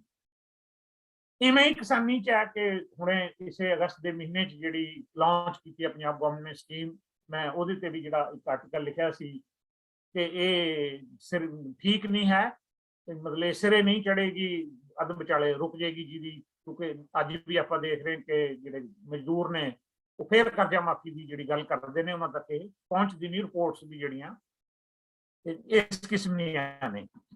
ਤੇ ਜਦੋਂ ਕਿ ਇਹਦਾ ਜਿਹੜਾ ਹੱਲ ਹੈ ਰੂਰਲ ਡਿਸਟ੍ਰੈਸ ਦਾ, ਰੂਰਲ ਕ੍ਰਾਈਸਿਸ ਦਾ, ਰੂਰਲ ਏਰੀਆ ਦੇ ਵਿੱਚ ਇਨਵੈਸਟਮੈਂਟ ਵਧਾਉਣ ਦੀ ਲੋੜ ਆ, ਖਾਸ ਕਰਕੇ ਐਜੂਕੇਸ਼ਨ ਤੇ ਹੈਲਥ। ਕਿਉਂਕਿ ਅਸੀਂ ਜਾ ਕੇ ਦੇਖਿਆ ਹੈ ਕਿ ਜਿਹੜਾ ਕਰਜ਼ਾ ਵਧਣ ਦਾ ਇੱਕ ਕਾਰਨ ਮਹਿੰਗੀ ਵਿੱਦਿਆ ਮਹਿੰਗੇ ਇਲਾਜ, ਕਿ ਜਿਹੜੇ ਘਰਾਂ 'ਚ ਗੱਲ ਕਰਦੇ ਆ ਜਿਨ੍ਹਾਂ ਦੇ ਸਰਵੇ ਕੀਤੇ ਉਹਨਾਂ ਦੇ ਘਰ 'ਚ ਇੱਕ ਅੱਧਾ ਕੋਈ ਨਾ ਕੋਈ ਕਿਸੇ ਬਿਮਾਰੀ ਤੋਂ ਪੀੜਤ ਹੈ ਤੇ ਉਹਨੂੰ ਇਲਾਜ ਕਰਾਉਣ ਲਈ ਜਿਹੜੇ ਪੈਸੇ ਦੀ ਜ਼ਰੂਰਤ ਹੈ, ਸਰਕਾਰੀ ਇਲਾਜ ਹੈ ਹੀ ਨਹੀਂ, ਡਿਸਪੈਂਸਰੀਆਂ ਨਹੀਂ ਹਨ, ਦਵਾਈਆਂ ਨਹੀਂ ਹਨ, ਮਤਲਬ ਹੈਲਥ ਕੇਅਰ ਦੀ ਤੇ ਸਕੂਲ ਐਜੂਕੇਸ਼ਨ ਦੀ ਪੰਜਾਬ ਦੇ ਵਿੱਚ ਬੁਰੀ ਹਾਲਤ ਹੈ, ਜਿਹਦੇ ਵੱਲ ਸਰਕਾਰਾਂ ਨੂੰ ਇਹ ਲੰਮੇ ਸਮੇਂ ਤੋਂ ਅਸੀਂ ਗੱਲ ਕਹਿੰਦੇ ਆ ਰਹੇ ਹਾਂ, ਇਹਦੇ ਵਿੱਚ ਧਿਆਨ ਦੇਣਾ ਚਾਹੀਦਾ ਸੀ, ਐਜੂਕੇਟ ਕਰਨਾ ਚਾਹੀਦਾ ਲੋਕਾਂ ਨੂੰ, ਤੇ ਜਿਹੜੀ ਟਾਰਗੇਟਡ ਜਿਹੜੀ ਸਬਸਿਡੀ ਹੈ ਉਹ ਦੇਣੀ ਚਾਹੀਦੀ ਹੈ। ਜਿਹੜੀ ਯੂਨੀਵਰਸਲ ਸਬਸਿਡੀ ਜਿਹੜੀਆਂ ਸਰਕਾਰਾਂ ਦੇ ਰਹੀਆਂ ਇਹਦੀ ਲੋੜ ਨਹੀਂ ਹੈ, ਤਰਕਸੰਗਤ ਜਿਹੜੀ ਇਹ ਨਹੀਂ ਹੈ। ਮੈਂ ਜਿਹੜੀ ਅਗਲੀ ਗੱਲ ਕਰਨੀ ਚਾਹੁੰਦਾ ਉਹ ਹੈ ਕਿ ਸਰਕਾਰਾਂ ਦੀ ਕਿ 1992 ਤੋਂ ਲੈ ਕੇ ਹੁਣ ਤੱਕ ਆਪਾਂ ਗੱਲ ਕਰੀ ਕਿ 6 ਚੁਣੀਆਂ ਹੋਈਆਂ ਸਰਕਾਰਾਂ, 6 ਸਰਕਾਰਾਂ ਤਾਂ ਆ ਗਈਆਂ, ਪਰ ਮੈਂ ਕਹੂੰਗਾ ਕਿ 6 ਹੀ ਸਰਕਾਰਾਂ ਨੇ ਪੰਜਾਬ ਨੂੰ ਕੁਛ ਨਹੀਂ ਕੀਤਾ। ਪੰਜਾਬ ਦੀਆਂ ਜਿਹੜੀਆਂ ਇਕਨੋਮਿਕ ਇੰਸਟੀਟਿਊਸ਼ਨਸ ਨੇ, ਮੈਂ ਉਹਦੀ ਇੱਕ ਐਗਜ਼ਾਮਪਲ ਦਿੰਦਾ ਹੈ ਕਿ ਪੰਜਾਬ ਸਟੇਟ ਪਲੈਨਿੰਗ ਬੋਰਡ ਹੈ, ਉਹਦਾ ਹਰ ਵਾਰੀ ਚੱਕ ਕੇ ਕਿਸੇ ਲੀਡਰ ਨੂੰ, ਉਹਦਾ ਜਿਹੜਾ ਚੀਫ ਹੁੰਦਾ ਹੈ ਉਹ ਤਾਂ ਸੀਐਮ ਜਿਹੜਾ ਪੰਜਾਬ ਹੈ ਉਹਦਾ ਚੇਅਰਮੈਨ ਹੁੰਦਾ, ਜਿਹੜੀ ਪੋਸਟ ਹੈ ਉਹਦਾ ਡਿਪਟੀ ਚੇਅਰਮੈਨ ਕਿਸੇ ਪੋਲੀਟੀਕਲ ਬੰਦੇ ਨੂੰ ਲਾ ਦਿੰਦੇ, ਤੇ ਉਹਦੇ 2-4 ਜਿਹੜੇ ਪਹਿਲਾਂ ਮੈਂਬਰ ਲਾਉਂਦੇ ਸੀ ਹੁਣ ਨਹੀਂ ਲਾਏ, ਕਿ 3-3 4-4 ਸਾਲ ਸਟੇਟ ਪਲੈਨਿੰਗ ਬੋਰਡ ਦੀ ਮੀਟਿੰਗ ਨਹੀਂ। ਉਹਨੇ ਕੰਮ ਕੀ ਕਰਨਾ, ਪਲਾਨ ਸਟੇਟ ਲਈ ਕੀ ਬਣਨਾ, ਜਦੋਂ ਕਿ ਪੂਰੀ ਦੁਨੀਆ ਦੇ ਵਿੱਚ ਇਹ ਸਾਹਮਣੇ ਆਇਆ ਕਿ ਬਿਨਾਂ ਪਲੈਨਿੰਗ ਕੀਤਿਆਂ ਉਸ ਨੂੰ ਐਗਜ਼ੀਕਿਊਟ ਕੀਤਿਆਂ ਕੋਈ ਸਟੇਟ, ਕੋਈ ਸੂਬਾ, ਕੋਈ ਜਿਹੜਾ ਤਰੱਕੀ ਨਹੀਂ ਕਰ ਸਕਿਆ। ਤੇ ਪੰਜਾਬ ਦੇ ਵਿੱਚ ਦੂਸਰੀ, ਜਦੋਂ ਆਪਾਂ ਨਵੀਆਂ ਆਰਥਿਕ ਨੀਤੀਆਂ ਦੀ ਗੱਲ ਕਰਦੇ ਹਾਂ, 2 ਬੇਸਿਕ ਸਾਡੀਆਂ ਜਿਹੜੀਆਂ ਆਰਥਿਕ ਨੀਤੀਆਂ ਹੁੰਦੀਆਂ ਨੇ, ਜਿਹਦੇ ਵਿੱਚ ਇੱਕ ਫਿਸਕਲ ਪਾਲਿਸੀ ਹੁੰਦੀ ਹੈ ਤੇ ਇੱਕ ਮੋਨੇਟਰੀ ਪਾਲਿਸੀ ਹੁੰਦੀ ਹੈ। ਮੋਨੇਟਰੀ ਪਾਲਿਸੀ ਜਿਹੜੀ ਹੈਗੀ ਸੈਂਟਰ ਦੇ ਹੱਥ 'ਚ ਹੈ, ਫਿਸਕਲ ਪਾਲਿਸੀ ਸਟੇਟ ਦੇ ਹੱਥ 'ਚ ਹੈ, ਪਰ ਹੁਣ ਕੁਛ ਹੱਦ ਤੱਕ ਜਿਹੜੀ ਫਿਸਕਲ ਪਾਲਿਸੀ ਵੀ ਸੈਂਟਰ ਗਵਰਨਮੈਂਟ ਨੇ GST ਸ਼ੁਰੂ ਕਰਕੇ ਆਪਣੇ ਹੱਥ ਜਿਹੜੀ ਲੈ ਲਈ ਹੈ। ਹੁਣ ਪੰਜਾਬ ਦੇ ਵਿੱਚ 1992 ਤੋਂ ਬਾਅਦ ਹੁਣ ਤੱਕ ਇੱਕ ਕਿਸਮ ਦੀ ਪਬਲਿਕ ਇਨਵੈਸਟਮੈਂਟ ਦੀ ਬਹੁਤ ਵੱਡੀ ਘਾਟ ਹੈ। ਮੈਂ ਉਹਨੂੰ ਅਕਾਲ ਕਹਿੰਦਾ ਕਿ ਅਕਾਲ ਪਿਆ ਹੋਇਆ ਹੈ ਪੰਜਾਬ ਦੇ ਵਿੱਚ। ਇਨਵੈਸਟਮੈਂਟ, ਪਬਲਿਕ ਇਨਵੈਸਟਮੈਂਟ ਜਿਹੜੀ ਨਹੀਂ ਹੋ ਰਹੀ, ਜਿਹੜੀ ਹੋਣੀ ਚਾਹੀਦੀ ਸੀ, ਕਿਉਂਕਿ ਅਸੀਂ ਥਾਂ ਤੇ ਵਰਕਆਊਟ ਕੀਤਾ ਸੀ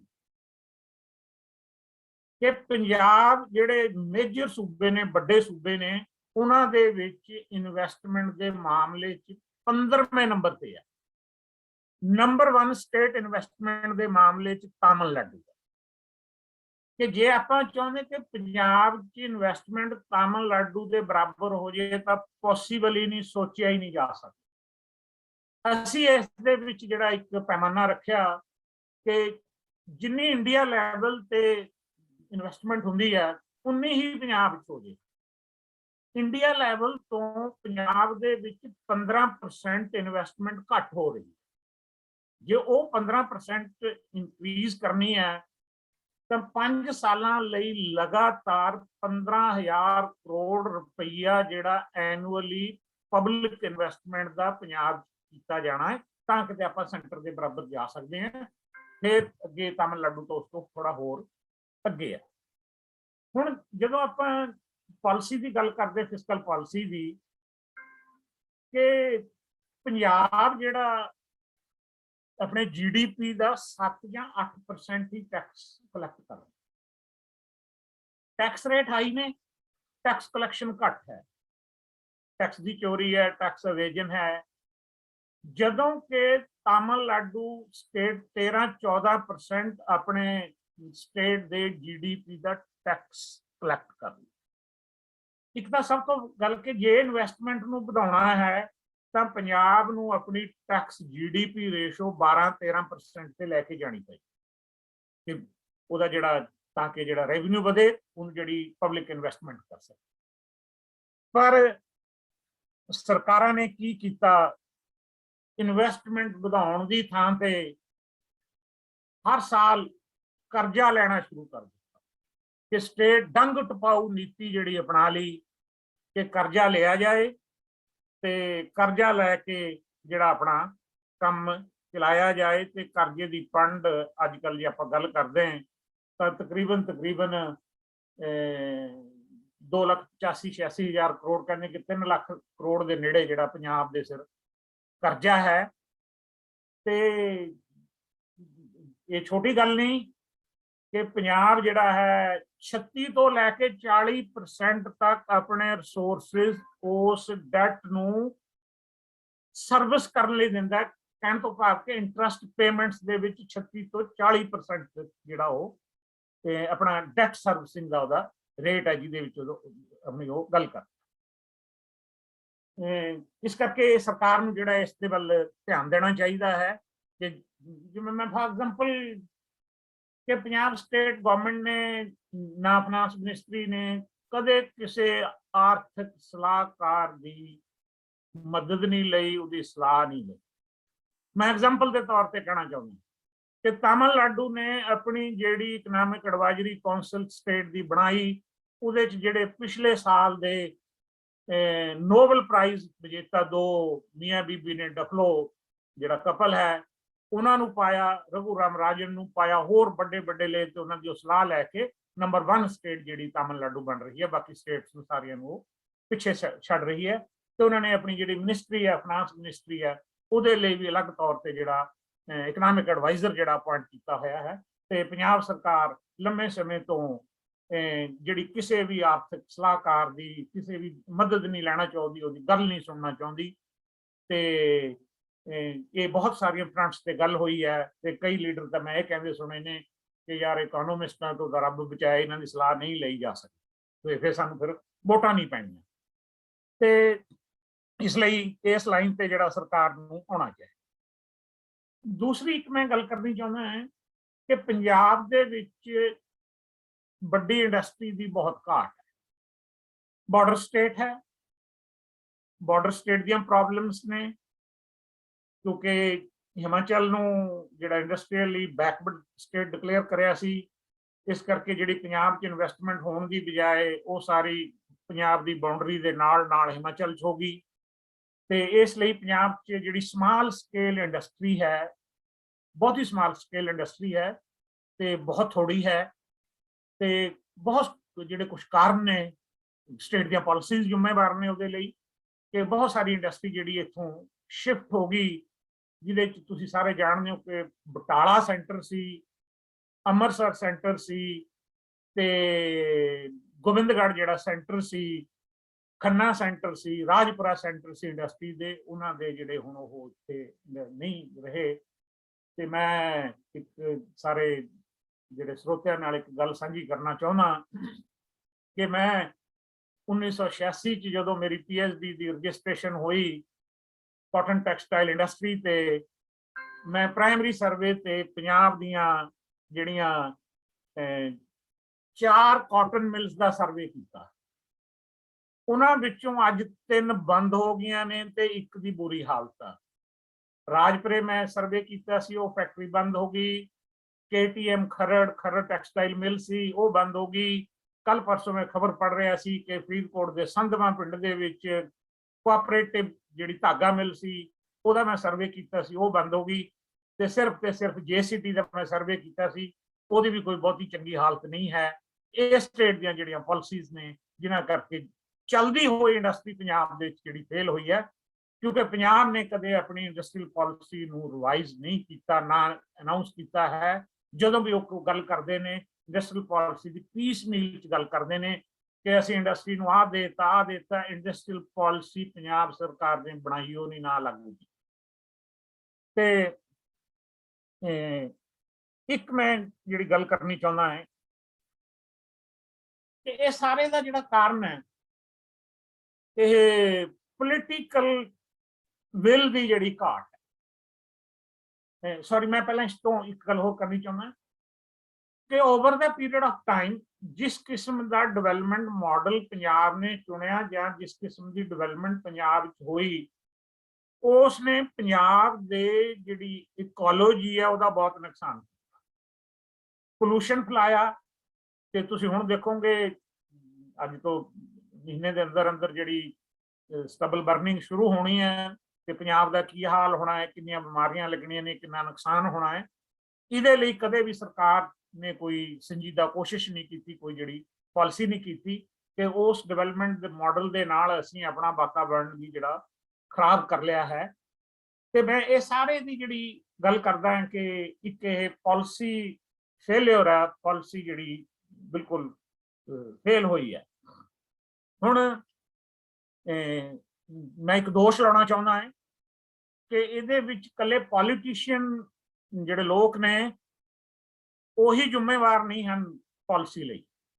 ਪਾਲਿਸੀ ਲਈ ਜਿਹੜੀ ਬਿਊਰੋਕ੍ਰੇਸੀ ਹੈ ਉਹ ਬਹੁਤ ਜ਼ਿਆਦਾ ਜਿਹੜੀ ਜ਼ਿੰਮੇਵਾਰ ਹੈ, ਕਿਉਂਕਿ ਮੈਂ ਕਈ ਪਲੇਟਫਾਰਮਸ ਤੇ ਗੱਲ ਕਰੀ ਕਿ ਪਾਲਿਸੀ ਬਣਾਉਣੀ ਕਿਸੇ ਹੋਰ ਨੂੰ ਚਾਹੀਦੀ ਹੈ, ਪਾਲਿਸੀ ਲਾਗੂ ਕਰਨੀ ਕਿਸੇ ਹੋਰ ਧਿਰ ਨੂੰ ਚਾਹੀਦੀ ਹੈ, ਪਾਲਿਸੀ ਦੀ ਇਵੈਲੂਏਸ਼ਨ ਥਰਡ ਪਾਰਟੀ ਨੂੰ ਕਰਨੀ ਚਾਹੀਦੀ। ਪੰਜਾਬ ਦੇ ਵਿੱਚ ਕੀ ਹੋ ਰਿਹਾ ਹੈ,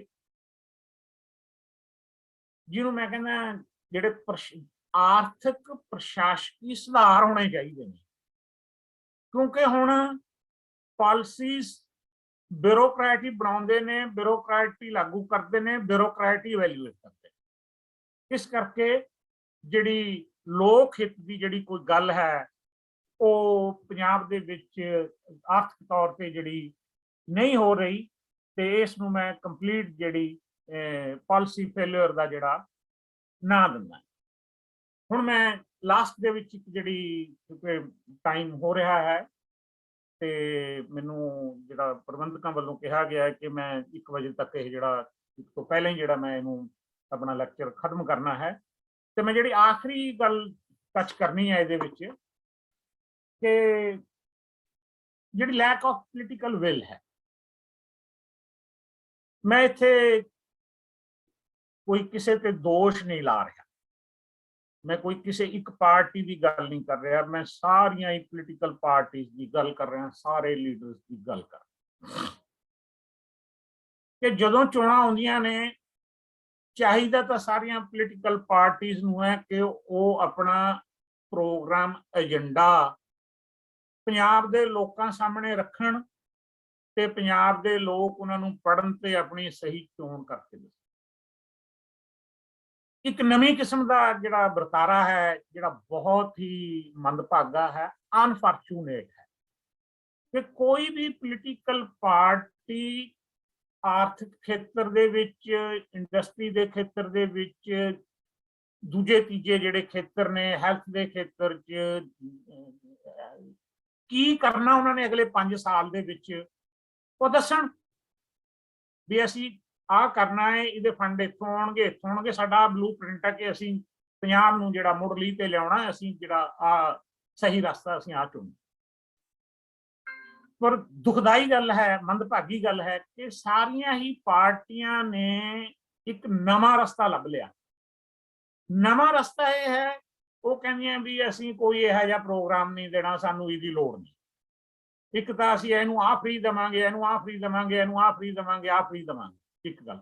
ਦੂਜੀ, ਉਹ ਕਹਿੰਦੇ ਅਸੀਂ ਕਿਉਂ ਪੰਜਾਬ ਦੇ ਲੋਕਾਂ ਨੂੰ ਆਪਣਾ ਪ੍ਰੋਗਰਾਮ ਦਈਏ, ਅਸੀਂ ਕੋਈ IT ਫਰਮ ਜਿਹੜੀ ਹੈ ਉਹਨੂੰ ਹਾਇਰ ਕਰਾਂਗੇ, ਉਹ ਸਾਨੂੰ ਚੰਗੇ ਜਿਹੜੇ ਨਾਅਰੇ ਦੇਗੀ, ਸਲੋਗਨ ਦੇਗੀ, ਤੇ ਸਾਨੂੰ ਚੰਗੀਆਂ ਸਟੇਜਾਂ ਮੈਨੇਜ ਕਰਨ ਨੂੰ ਦੇਗੀ, ਤੇ ਸਾਨੂੰ ਲੋਕਾਂ ਤੋਂ ਕਿਵੇਂ ਵੋਟਾਂ ਲੈਣੀਆਂ ਨੇ ਇਹ ਸਾਨੂੰ ਉਹ ਦੱਸਣਗੇ।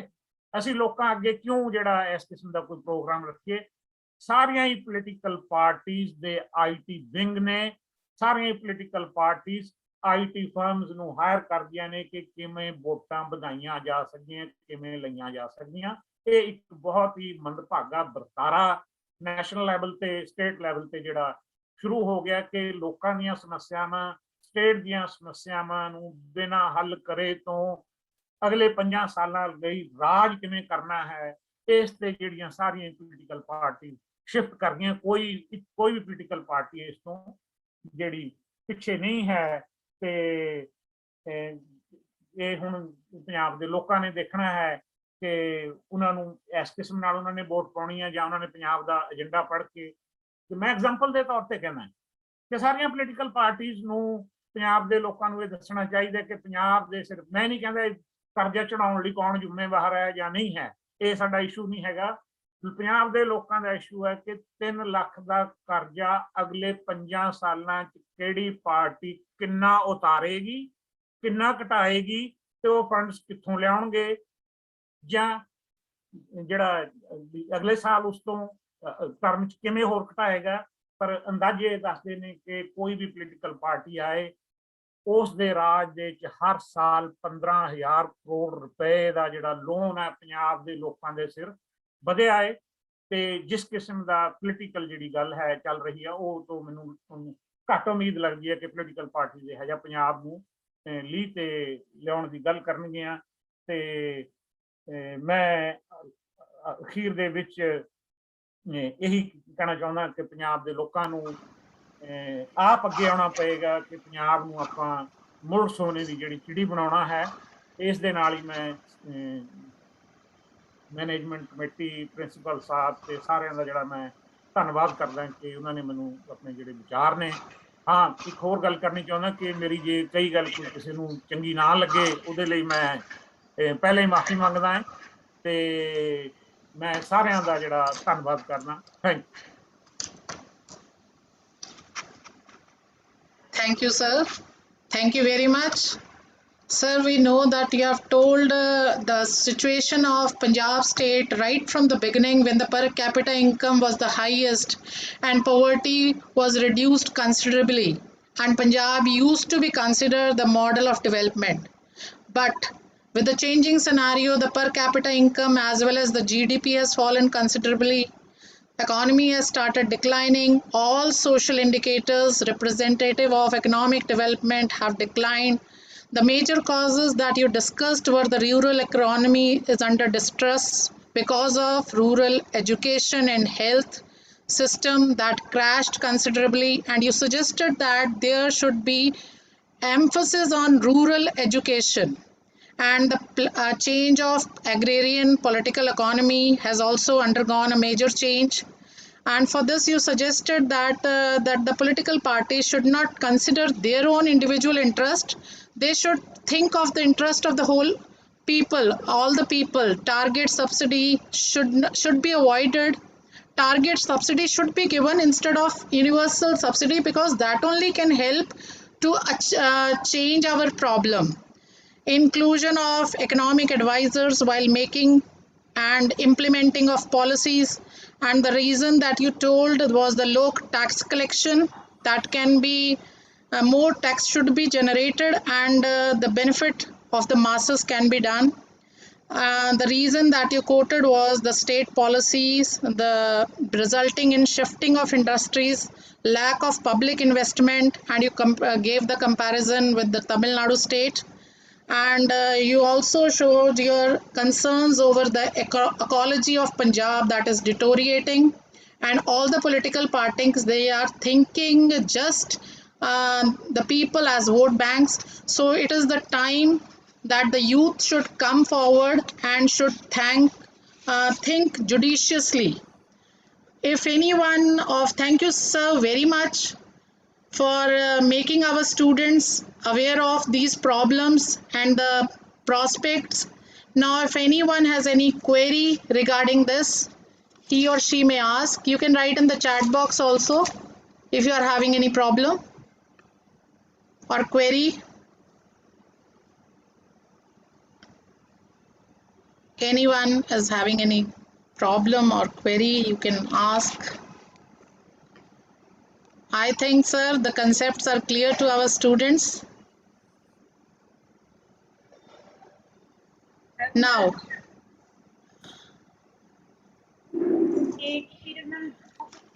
okay. Now, towards the closure of the program, I invite Professor Ved Prakash, Dean Social Sciences, to propose a vote of thanks. Parminder, I think there was somebody who was trying to pose some question.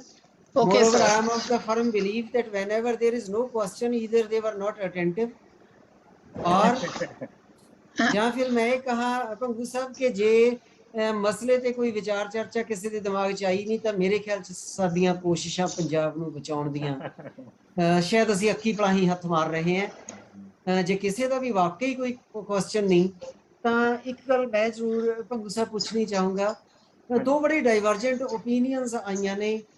ਸਾਡੇ ਆਰਥਿਕ ਮਾਹਰ ਇਹਦੇ ਤੇ ਵੱਡੇ ਹੋਏ ਦਿਖੇ, ਜਦੋਂ ਤੁਸੀਂ ਵੀ ਇਹਦੇ ਵਿੱਚ ਜ਼ਿਕਰ ਕੀਤਾ ਸੀ ਜਦੋਂ ਕ੍ਰੌਪ ਡਾਈਵਰਸੀਫਿਕੇਸ਼ਨ ਦੀ ਗੱਲ ਚੱਲਦੀ ਹੈ। ਕ੍ਰੌਪ ਡਾਈਵਰਸੀਫਿਕੇਸ਼ਨ ਦੇ ਨਾਲ ਦੂਸਰੀ ਗੱਲ ਜਿਹੜੀ ਜੁੜੀ ਹੈ, ਮੈਂ 1 ਮਿੰਟ 'ਚ ਹੀ ਗੱਲ ਕਰੂੰਗਾ ਬਸ, ਉਹ ਨਾਲ ਜਿਹੜੀ ਹੈ ਉਹ ਸਾਡੀਆਂ ਸਬਸਿਡੀਜ਼ ਦੀ ਹੈ।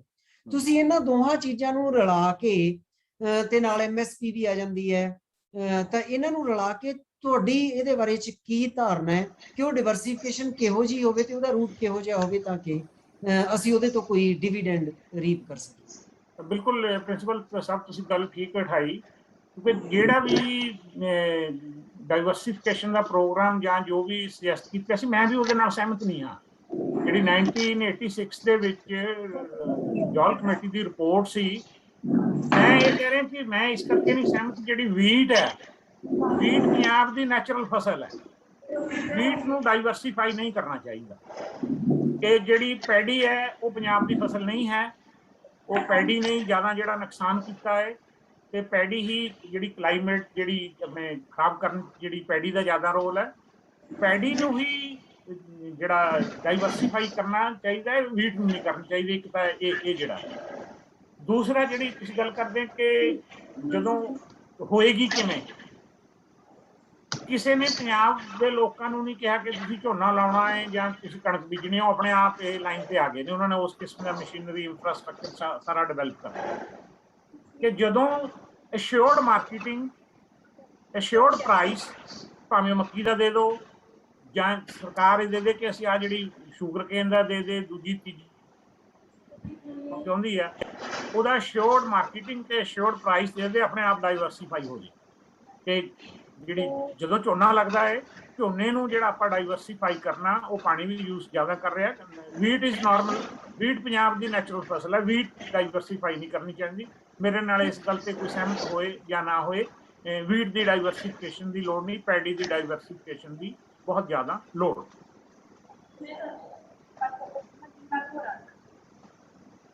Kuldeep ma'am. Kuldeep ma'am, are you having any query? No, ma'am. Okay.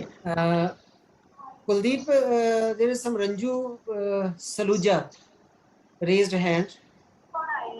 अगर वो आवाज सुन रहे हैं, then you can. Yeah, Ranju, you can. Okay. हाँ जी, नमस्ते sir. Am I audible? Yeah, बेटा. Yes. Okay. मैम मेरा ये क्वेश्चन था कि जो हमारा ग्रीन रेवोल्यूशन आया ना, नो डाउट हमने उसमें इतने केमिकल्स यूज किए कि उससे हमारी जो प्रोडक्शन थी वो तो इंक्रीज हुई। हम लोगों ने प्रोडक्शन के केस में बहुत ज़्यादा जो है वो इंक्रीज आया। आज के टाइम में अगर हम देखें तो वो जो प्रोडक्शन हमने इंक्रीज करी by the use of chemicals, तो उससे हमारे जो हेल्थ इश्यूज हैं वो इंक्रीज हो गए बहुत ज़्यादा। तो आज के टाइम में क्या ग्रीन रेवोल्यूशन को अगर हम दोबारा रिवाइज करें तो क्या वो हमारे लिए ठीक था, जो हमने इतने केमिकल्स यूज किए, कि आज हम उसका गलत इस्तेमाल कर रहे हैं केमिकल्स का प्रोडक्शन को इंक्रीज करने के लिए?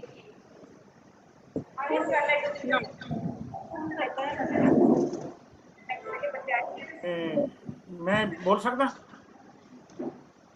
हाँ, ਜਿਹੜਾ ਵੀ ਸਵਾਲ ਕੀਤਾ ਹੈ ਰੰਜੂ ਨੇ ਕਿ ਆਪਾਂ ਆਪਣਾ ਜਿਹੜਾ ਵਾਤਾਵਰਨ ਹੈ ਗ੍ਰੀਨ ਰੈਵੋਲੂਸ਼ਨ ਦੇ ਵਿੱਚ, ਜਿਸ ਵਕਤ ਗ੍ਰੀਨ ਰੈਵੋਲੂਸ਼ਨ ਦੀ ਗੱਲ ਆਈ ਉਸ ਵਕਤ ਆਪਾਂ ਬਹੁਤ ਹੀ ਜਿਹੜਾ ਫੂਡ ਕ੍ਰਾਈਸਿਸ ਜਿਹੜਾ ਜੂਝ ਰਹੇ ਸੀ ਕਿ ਫੂਡ ਜਿਹੜੀ ਪ੍ਰੋਡਕਸ਼ਨ ਘੱਟ ਹੈ, ਤੇ USA ਨੇ ਆਪਣੀ ਕਈ ਥਾਵਾਂ ਤੇ ਬਾਂਹ ਮਰੋੜੀ ਹੈ ਜਦੋਂ ਉਹਨਾਂ ਨੇ ਆਪਾਂ ਨੂੰ ਫੂਡ ਸੀਰੀਅਲਸ ਦਿੱਤੇ ਨੇ, PL 480 ਦੇ ਅੰਡਰ ਹੋਏ ਜਾਂ ਕਿਸੇ ਹੋਰ ਪ੍ਰੋਗਰਾਮ ਦੇ ਅੰਡਰ ਹੋਏ, ਉਹਦੀ ਜਿਹੜੀ ਬਾਂਹ ਮਰੋੜੀ ਆ।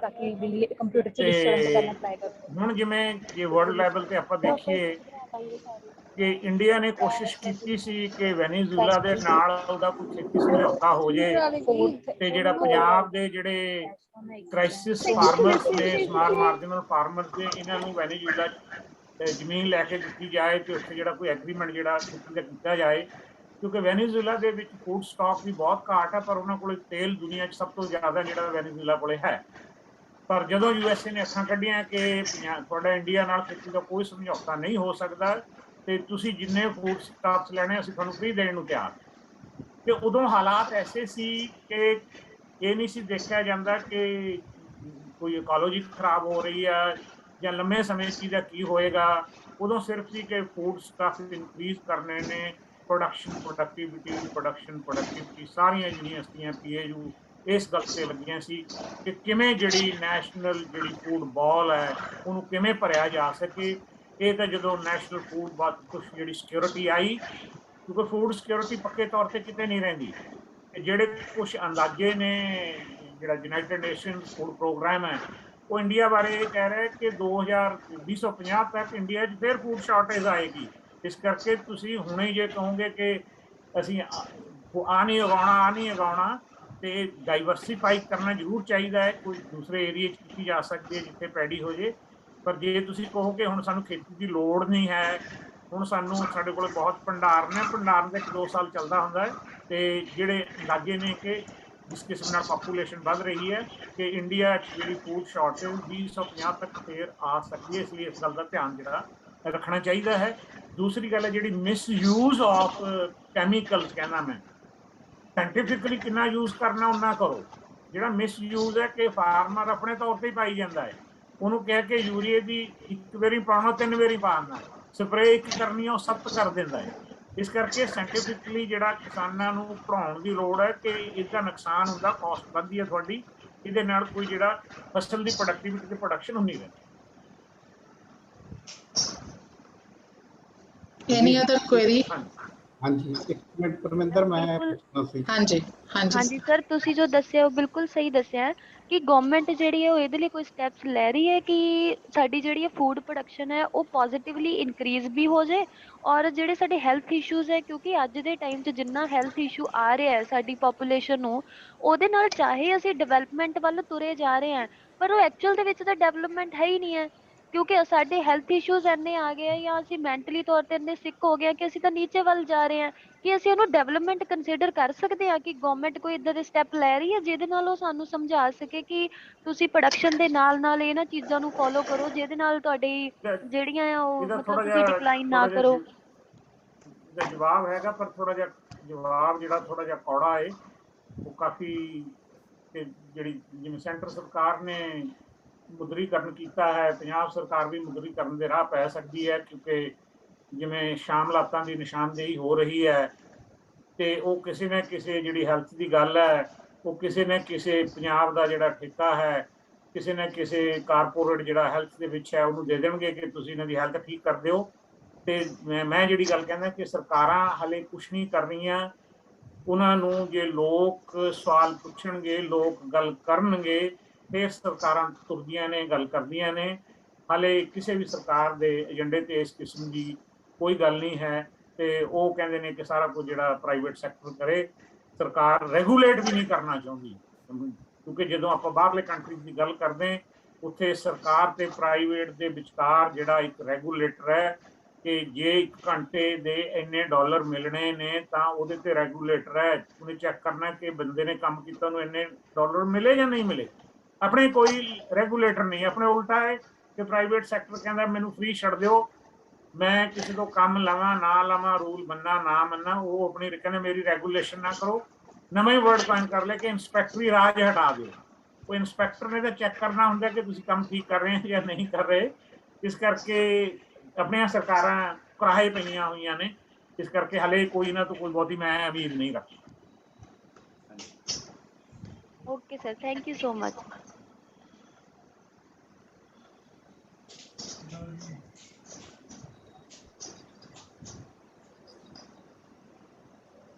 ਪ੍ਰੋਫੈਸਰ ਵੇਦ ਪ੍ਰਕਾਸ਼ ਜੀ।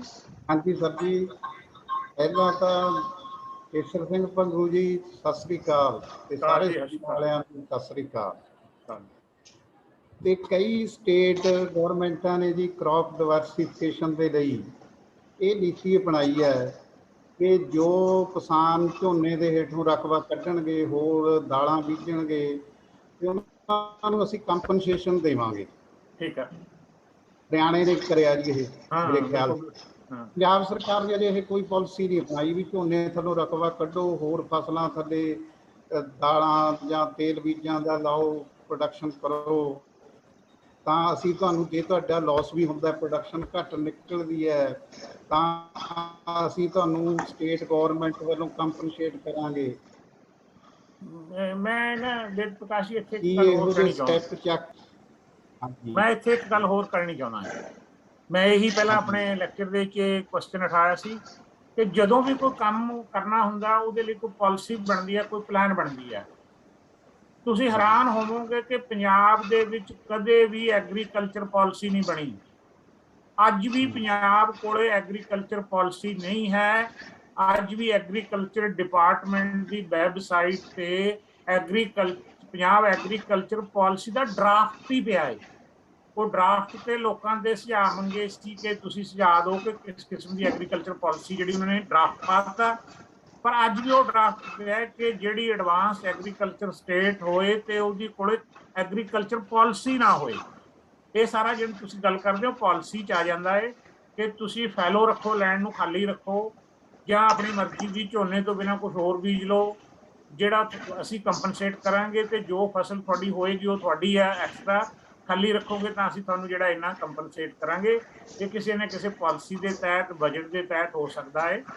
ਤੇ ਕਿਸ ਕਿਸਮ ਦੀ ਪੈੜੀ, ਪਹਿਲਾਂ ਏਰੀਆ ਸਿਲੈਕਟ ਕਰਨੇ ਪੈਣਗੇ ਕਿ ਕਿਹੜੇ ਏਰੀਏ ਚੋਂ ਆਪਾਂ ਪਹਿਲਾਂ ਪੈੜੀ ਘਟਾਉਣੀ ਹੈ, ਫਿਰ ਉਸ ਤੋਂ ਬਾਅਦ ਅਗਲਾ ਪਹਿਲੇ ਕਿਹੜੇ ਜ਼ਿਲ੍ਹੇ ਚੋਂ ਘਟਾਉਣੀ ਹੈ, ਫਿਰ ਦੂਜੇ ਕਿਹੜੇ ਚੋਂ ਘਟਾਉਣੀ ਹੈ। ਇਹ ਪ੍ਰੋਗਰਾਮ ਐਗਰੀਕਲਚਰ ਪਾਲਿਸੀ ਦੇ ਅੰਡਰ ਹੋ ਸਕਦਾ ਕਿ ਪੰਜਾਬ ਕੋਲ ਕੋਈ ਐਗਰੀਕਲਚਰ ਪਾਲਿਸੀ ਹੀ ਹੈ।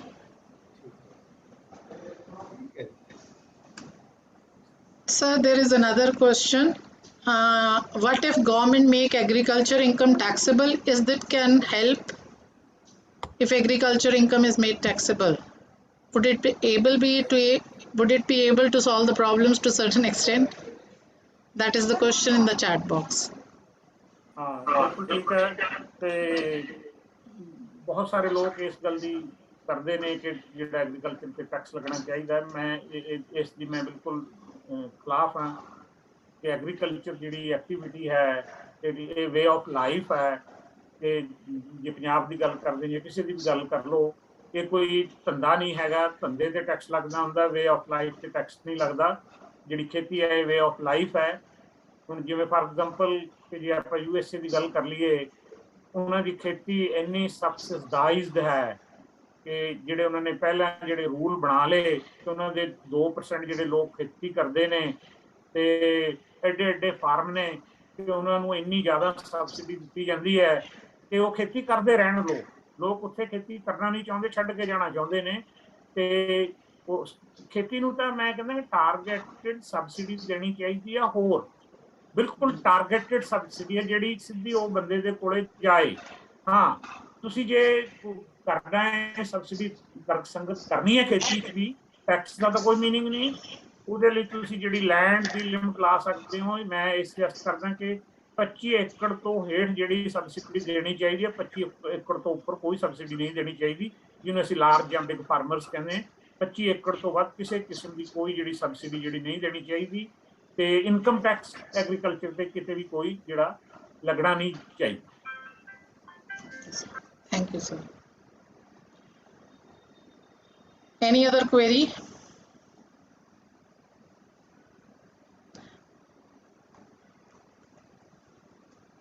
Now I would request Professor Ved Prakash sir, Dean Social Sciences, to propose vote of thanks. Over to you, sir.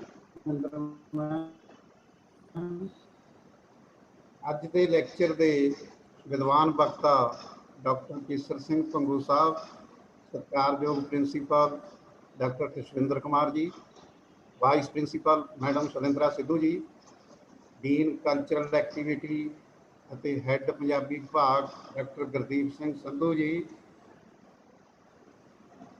ਤੇ ਆਨਲਾਈਨ ਲੈਕਚਰ ਦੇ ਵਿੱਚ ਜੁੜੇ ਹੋਏ ਅਧਿਆਪਕ ਸਾਥੀ ਤੇ ਪਿਆਰੇ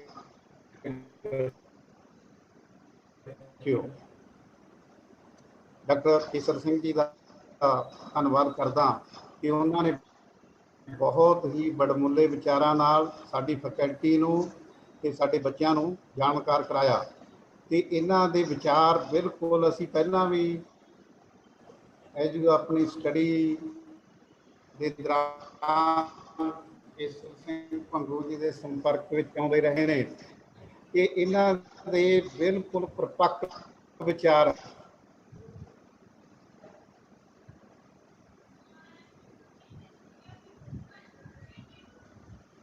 ਵਿੱਚ ਕੋਈ ਪਾਰਟੀ ਕਰ ਦਾਂਗੇ, ਕੋਈ ਕਰ ਦਾਂਗੇ, ਉਹ ਕਿੱਥੋਂ ਆਏਗਾ? ਰੋਡ ਮੈਪ ਕੋਈ ਨਹੀਂ।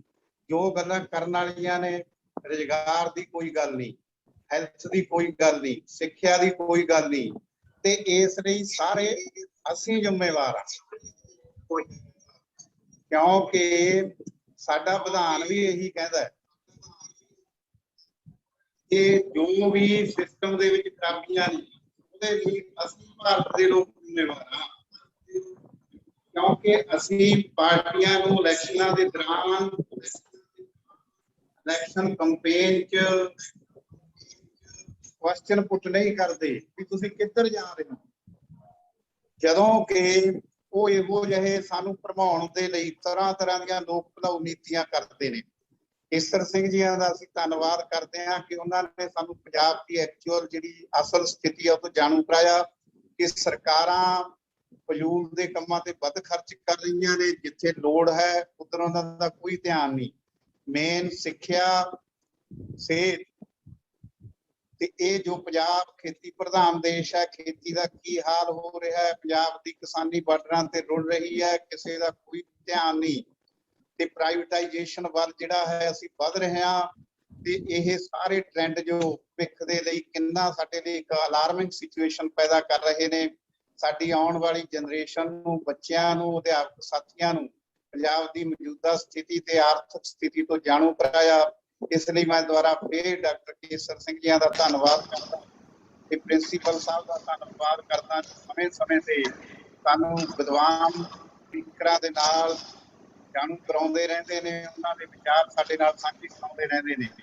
ਆਖਰ ਦੇ ਵਿੱਚ ਇਸ ਪ੍ਰੋਗਰਾਮ ਦੇ ਵਿੱਚ ਜੋ ਸਾਹਿਬਾਨ ਦਾ ਦੇ ਵਿੱਚ ਵਿਭਾਗ ਦੇ ਡਾਕਟਰ ਨਰਿੰਦਰ ਜੀ ਅਤੇ ਟੈਕਨੀਕਲ ਅਸਿਸਟੈਂਟ ਦੀ ਪਾਰਟੀਆਂ ਦਾ ਧੰਨਵਾਦ ਕਰਦਾ ਹੋਇਆ ਮੈਂ ਦੁਬਾਰਾ ਫਿਰ ਸੰਧੂ ਸਾਹਿਬ ਦਾ ਸਾਰੇ ਇਸ ਲੈਕਚਰ ਨੂੰ ਜੁਆਇਨ ਕਰਨ ਵਾਲੇ ਦਾ ਧੰਨਵਾਦ ਕਰਦਾ ਹਾਂ ਤੇ ਆਸ ਕਰਦਾ ਕਿ ਸੰਧੂ ਸਾਹਿਬ ਦੇ ਵਿਚਾਰਾਂ ਨੂੰ ਸਾਰਿਆਂ ਨੂੰ ਬੜਾ ਗਿਆਨ ਪ੍ਰਾਪਤ ਹੋਇਆ ਹੋਵੇ। ਧੰਨਵਾਦ। Thank you very much Sandhu ਸਾਹਿਬ। ਸਮੇਂ ਸਮੇਂ ਤੇ ਅਸੀਂ ਤੁਹਾਡੇ ਵਿਚਾਰਾਂ ਤੋਂ ਜਾਣੂ ਹੋਣ ਲਈ ਤੁਹਾਨੂੰ ਜ਼ਰੂਰ ਸੱਦਾ ਦਿੰਦੇ ਰਹਾਂਗੇ। ਬਹੁਤ ਬਹੁਤ ਮਾਈ ਪਲੇਜ਼ਰ। ਥੈਂਕ ਯੂ ਜੀ, thank you so much. Thank you.